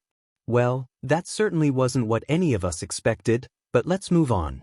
The first event of the sports festival is about to begin with no further delay. I'm proud to announce that the first event is hide and seek. Best of luck to our students. Before the students could respond, the floor transformed into a slide, splitting them into groups and sending them to various training cities. Izuku, shocked, tried to figure out who he was with. Okay, Izuku, let's calm down. We know this is a twisted version of hide and seek. We've been split into smaller groups and are being sent somewhere. I need to be cautious about who I'm with. If I'm part of the seeking group, I'll be fine. If not, I'll have to come up with a plan. If everyone is hiding, I'll need to avoid a lot of people. Chief among them were Katsuki, Todoroki, Yaoyorozu, Ida, and Kirishima. Before Izuku could finish his thoughts, he found himself on a bed of grass, which did little to ease the pain from his abrupt meeting with the ground. Despite the discomfort, Izuku knew that hesitation could mean disaster. He quickly jumped up and surveyed his surroundings, surprised to find himself in what he could only describe as a forest. Given his location, this shouldn't have been shocking. They could create almost anything in a matter of minutes. But why a grassy field? Remember how you trained, Izuku. Survey the area and act based on what you gather. Shouldn't be that hard. The first thing Izuku noticed was that he wasn't in an open field but rather an enclosed dome-like area that mimicked a forest. The second thing he noticed was the cameras positioned all around. Initially, he considered throwing a rock to test their authenticity, but his thoughts shifted when he heard footsteps approaching rapidly. Not wanting to wait and see what was coming, he climbed a nearby tree for cover. Moments later, midnight burst into the clearing, stopping where he had been standing just moments before. Izuku decided to stay hidden deeper in the tree's leaves. After a short time, midnight seemed to leave, but Izuku remained cautious. For 2 minutes, he stayed motionless in the tree. Just as he was about to climb down, he heard 3 chilling words behind him, "I see you." Alongside that, he heard another 3 words that made his heart race, "I am here." With a sigh, Izuku prepared himself. "You've gotta be." Before he could finish, he jumped from the tree to evade Midnight's quirk and quickly ran in the opposite direction to avoid All Might's Detroit smash. He could hear commotion in the background, students panicking at All Might's involvement, but he focused on escaping. However, All Might closed the distance, preparing to deliver a quick punch to stun him. This time, Izuku surprised All Might by turning around with a clenched fist, throwing what All Might assumed was a punch. Confident he could tank it, All Might didn't block, only to discover it was a distraction. Pocket sand. Pocket ase, ga. My eyes. Seizing the moment, Izuku dashed deeper into a more covered area, stopping only when he reached a clearing. 13 students have been eliminated in only 5 minutes. What do you think of that, Erasure? I think it means they need to keep training. All right, Izuku. Just calm down and catch your breath. Whose idea was it to let All Might participate? It's like sending Endeavor to stop an orphanage from burning down. Izuku felt safe for the moment, knowing All Might was likely still disoriented. He just needed to wait for the way to win to be revealed. But then he heard, "Kansas smash." Kansas. Before he could process it, a powerful strike hit him in the back, sending him flying forward 10 meters before he landed on his stomach. He barely had time to react before another attack struck him, Houston smash. The second blow created a 5-meter-wide crater around him. In that moment, realization hit him. The voice of his attacker, the merciless strikes, the familiar sounds and smells, it all triggered memories. Howitzer smash. This time, Izuku was prepared. Despite the pain coursing through his body, the broken bones, and the ringing in his ears, he felt a surge of rage. He managed to stand and dodge just in time to avoid an attack that cracked the ground beneath him. Turning to face the one person he truly despised, he prepared for what was to come. Would you look at that? The useless Deku finally decides to dodge. The useless Deku that cheated his way into you finally figures out how to do something, huh? The useless, quirkless Deku actually did something. What's the matter, Deku? It's me, your old friend Kakin. The only person who ever bothered with your quirkless self. Why not GR? Katsuki didn't know what happened next. One moment he was taunting Izuku, and the next he was lying on the ground in pain, for meters away from where he had been standing, dazed and feeling as if he had just been shot in the stomach. He only barely heard the sound of cracking rock and wind rushing. He was smart enough to dodge out of the way of whatever was about to hit him. It was fortunate he did, as only a second after he'd moved, Izuku smashed his staff into the ground where Katsuki had just been standing. At first, Katsuki was furious with Izuku. He didn't understand why Izuku would put himself in danger like that. He only realized how lucky he was to dodge when he saw the rocky ground he had just vacated, cracked as if it had been blown up. Katsuki wanted to ask Izuku how he managed to dodge but didn't get the chance before he was punched hard in the face. He felt his jaw dislocate and bit down on his tongue hard enough to draw blood. Staggering backward, he was forced to spit out the blood from his mouth. He looked up, expecting to see Izuku, but was met with something else entirely. Izuku. Izuku didn't know what this feeling was for so long. He couldn't describe it until now. Once again, Katsuki had attacked him without reason, insulted him, and tried to force him into SBMs. He now knew what this emotion was. It was abhorrent. When it came to Katsuki, the only emotion Izuku could feel was abhorrent. He quickly pulled his staff back, spinning it and gripping it with both hands. He could feel the metal begin to deform as his rage built slowly. He knew what he would do now. He had calmed his rage and was back in rational control. He was going to win this fight and prove to Katsuki that he was wrong. I abhor you, Katsuki Bakugo. Such a strong word is used so little in our world today. Its meaning is lost on almost everyone, with few truly understanding it. To abhor means to regard with disgust and hatred. Encountering something that brings this word to mind is rare.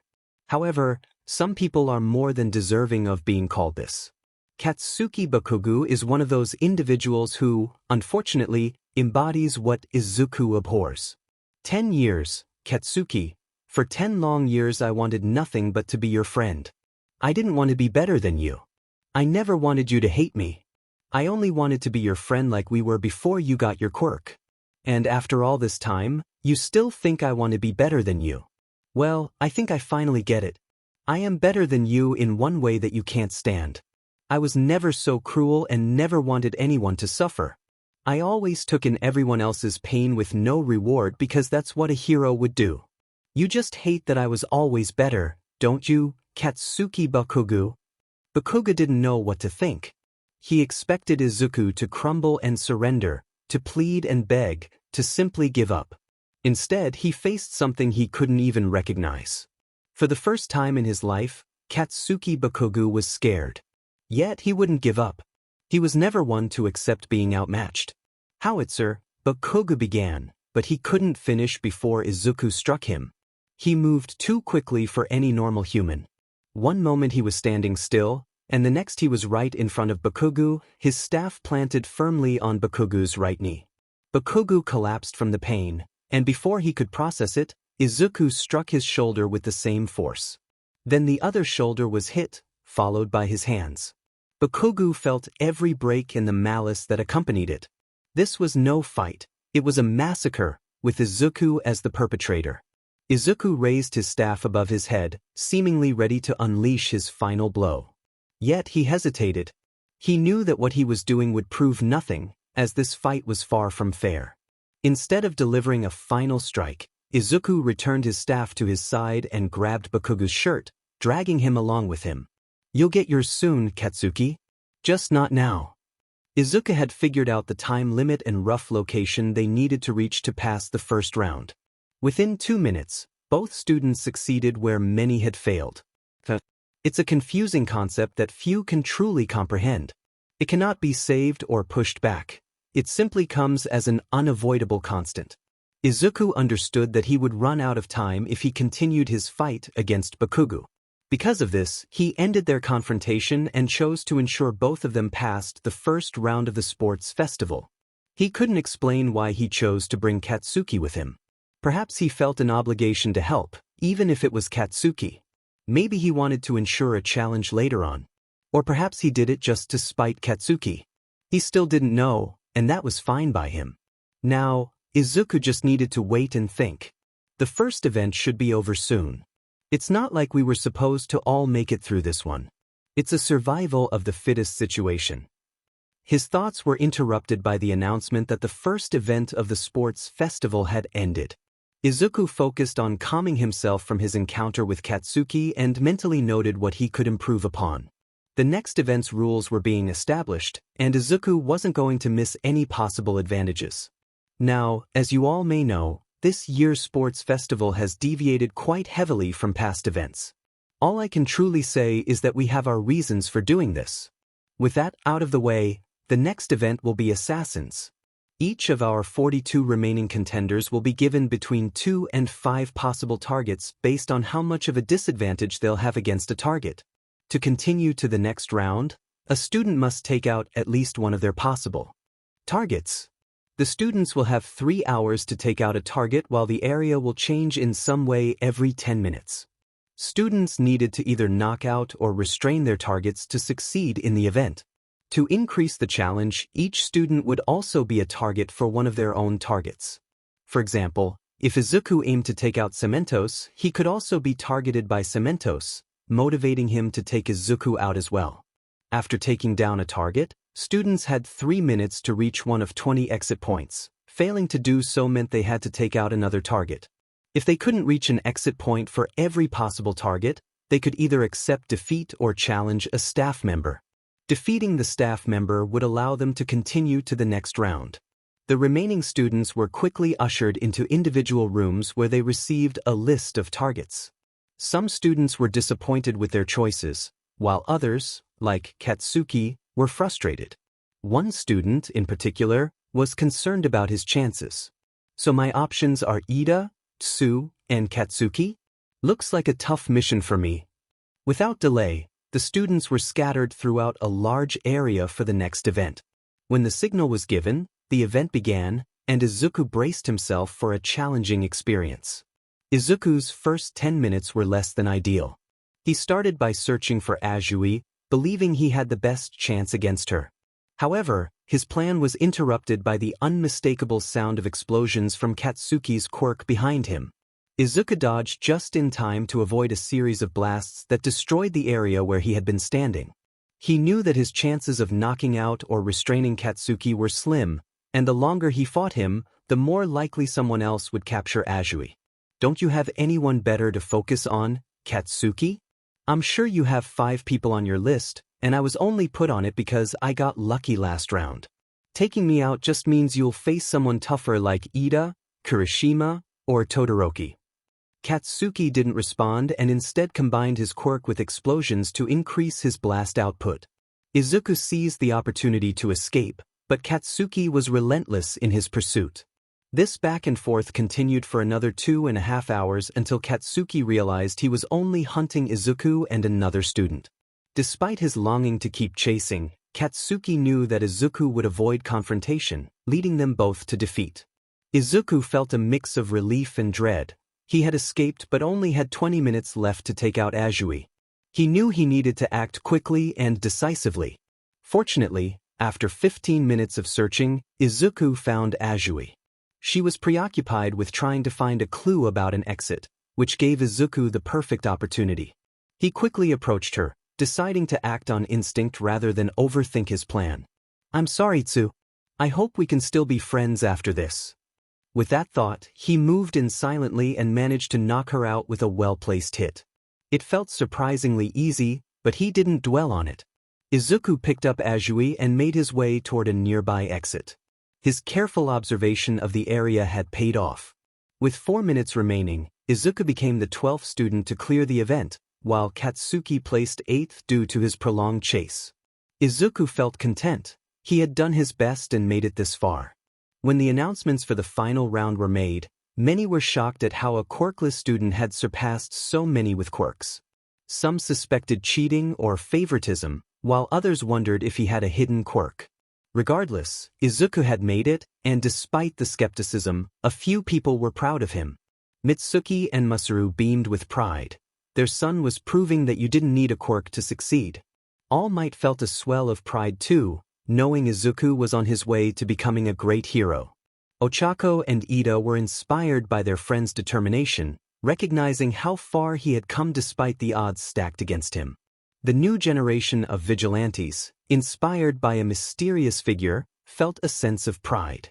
They looked up to their Deku, a quirkless kid who had achieved what many deemed impossible. He became a beacon of hope for all quirkless individuals, showing them that they could rise above societal expectations. Among them was a certain brown-haired man, scarred but proud of the history being made. Yet, none were prouder than a green-haired woman watching from her apartment, Inko Midoriya. Her heart swelled with pride as she watched her son make history. Izuku, I'm so proud of you. As the sports festival approached, it was clear that this event would differ from its manga and anime counterparts. The final bracket would remain unchanged, except for Izuku's victory over Todoroki. The spotlight fights would include Izuku vs. Shinso, Todoroki vs. Ida, Ochako vs. Bakugo, Izuku vs. Todoroki, Izuku vs. Bakugo, The anticipated outcomes were Izuku vs. Shinso, Izuku wins. Todoroki vs. Ida, Todoroki wins. Ochako vs. Bakugo, Bakugo wins. Izuku vs. Todoroki, wins. Versus Bakugo, wins. While other battles would not be ignored, they would either be summarized in a single chapter or detailed at the end of the main fight chapters. Izuku's journey through the sports festival had been challenging, but he had managed to overcome every obstacle thrown his way. Sometimes through his skill, sometimes through luck, Izuku Midoriya had made it this far as a quirkless student. Now, though, things could change. His first match of the sports festival was against a particular general department student, Hitoshi Shinso. Izuku hadn't been able to find much about Shinso in the school's records, and he wasn't willing to dig deeper without evidence of Shinso being anything other than a hero hopeful like the rest of them. Despite this lack of information, Izuku found one key detail that spelled out everything he needed to know: brainwashing. The term suggested a process of pressuring someone into adopting radically different beliefs, but Izuku shuddered at the thought, not because of what the name implied, but rather how poorly it fit Shinso's quirk.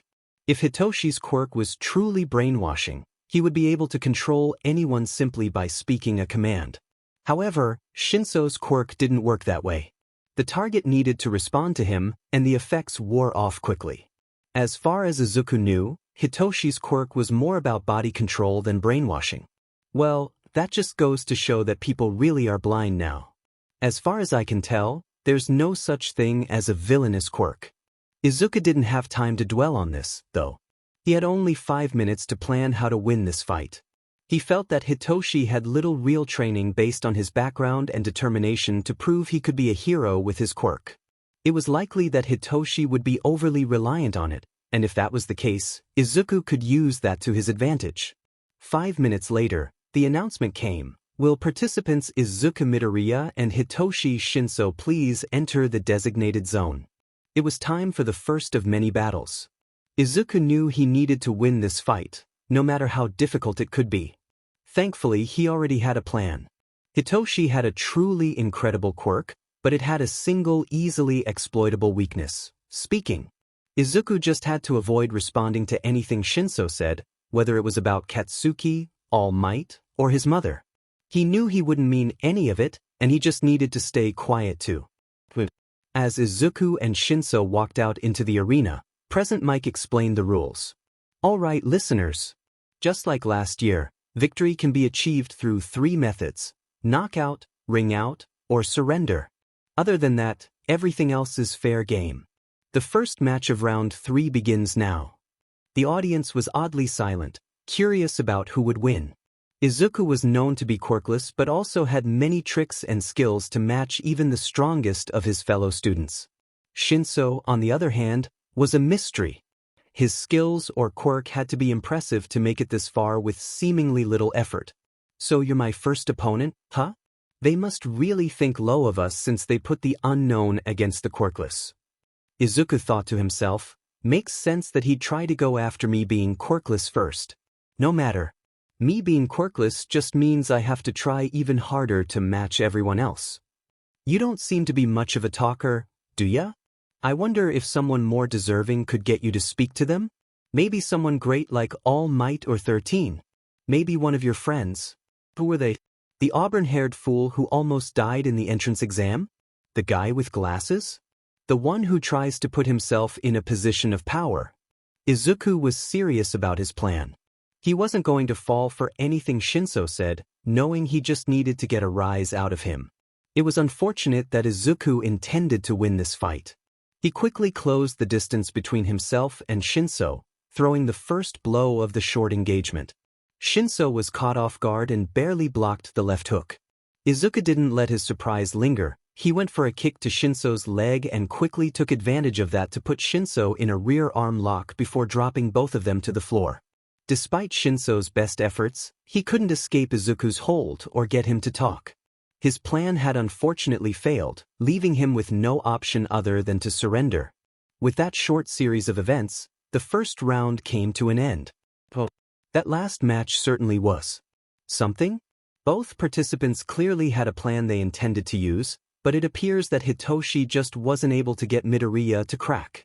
Dabi will be right back after a short break. Intermission. Only 3 minutes remain until Uraraka will have to face Katsuki. Truthfully, she's nervous.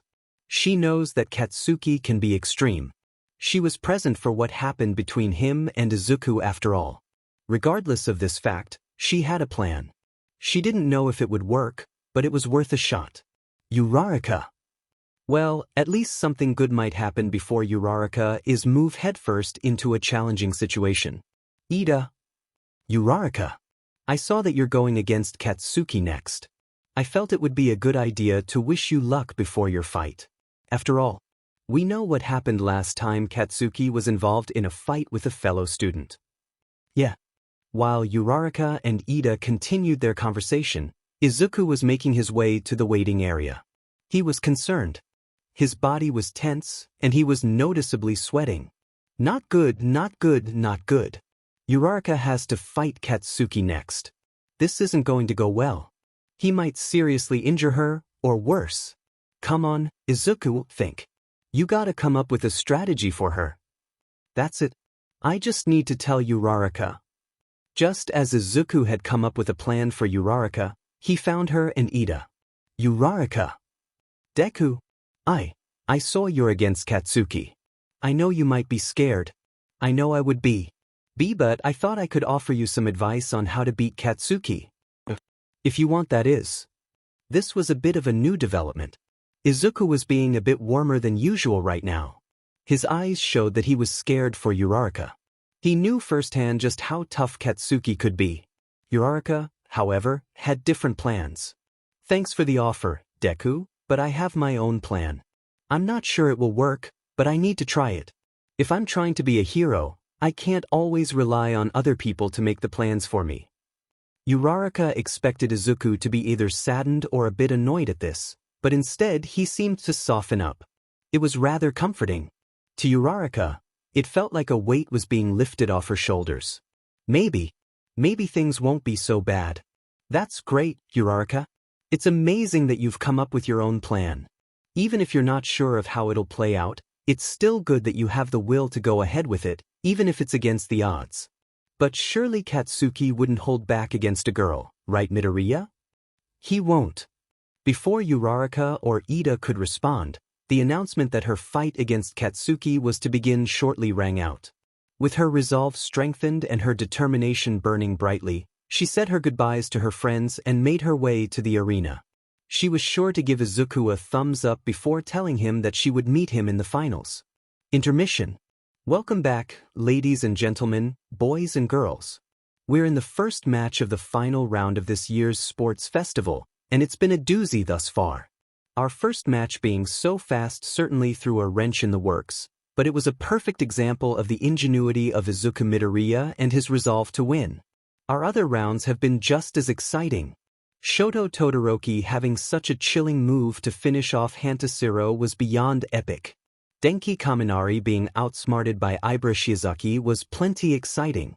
The showcase of Mei Hatsume's inventions with the unwitting aid of Tenya Ida brought on the laughter and showed her skill as well as Tenya's determination to win. Ashido Mina spotting Yuga Aoyama's weakness and using it to her advantage was beyond superb. Fumikage Tokoyami and his Dark Shadow outsmarting Yaoyorozu was unexpected, but it showed that even the best can be beat. And don't get me started on Kirishima and Tetsu. Evenly matched in almost every possible way? Now that's a fight. Intermission. Alright folks. On the left end of the arena, we have the Class 1A student representative. He's one of the first year's top contenders. He's got a quirk to match his explosive temper. It's Katsuki Bakugo. As Present Mike announced Katsuki, the crowd cheered and roared. Katsuki Bakugo was a popular contestant despite his performance in the earlier events. His quirk was flashy and powerful, making a strong impression on the audience. On the right end of the arena, we have a student aiming for a role as a rescue hero once she graduates. Friendly and well-meaning at heart, she has a quirk that can lift the weight off your shoulders. It's Ochako Uraraka. The crowd erupted into cheers for Uraraka as well. Though her quirk was less flashy and her appearance more understated, Her aspiration to become a rescue hero endeared her to the audience. Despite the support, Uraraka felt nervous but was determined to stay focused. Pink Cheeks, huh? You're the one who messes with gravity, right? It'd be best if you just gave up. I don't intend to hold back. Uraraka didn't respond. She needed to concentrate on her strategy. In the stands, Ida turned to Izuku with a question he had been pondering.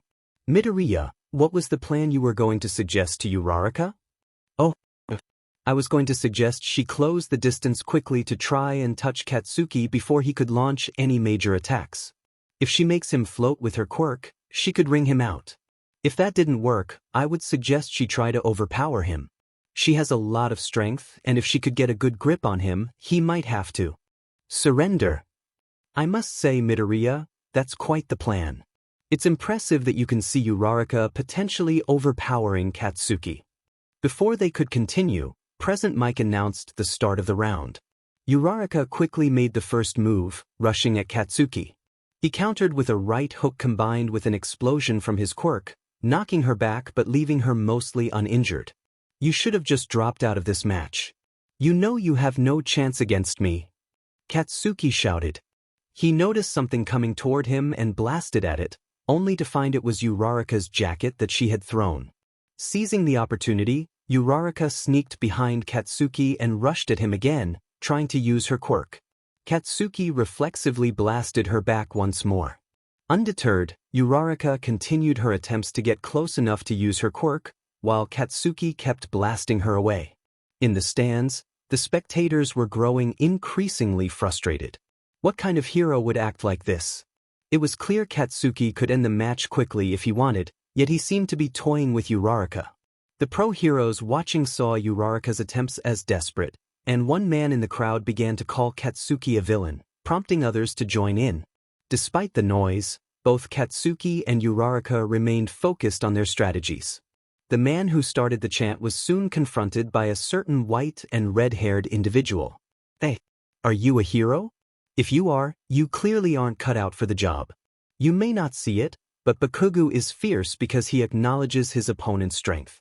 He knows if Uraraka gets all 5 fingers on him, he's lost. He's trying to keep her at bay.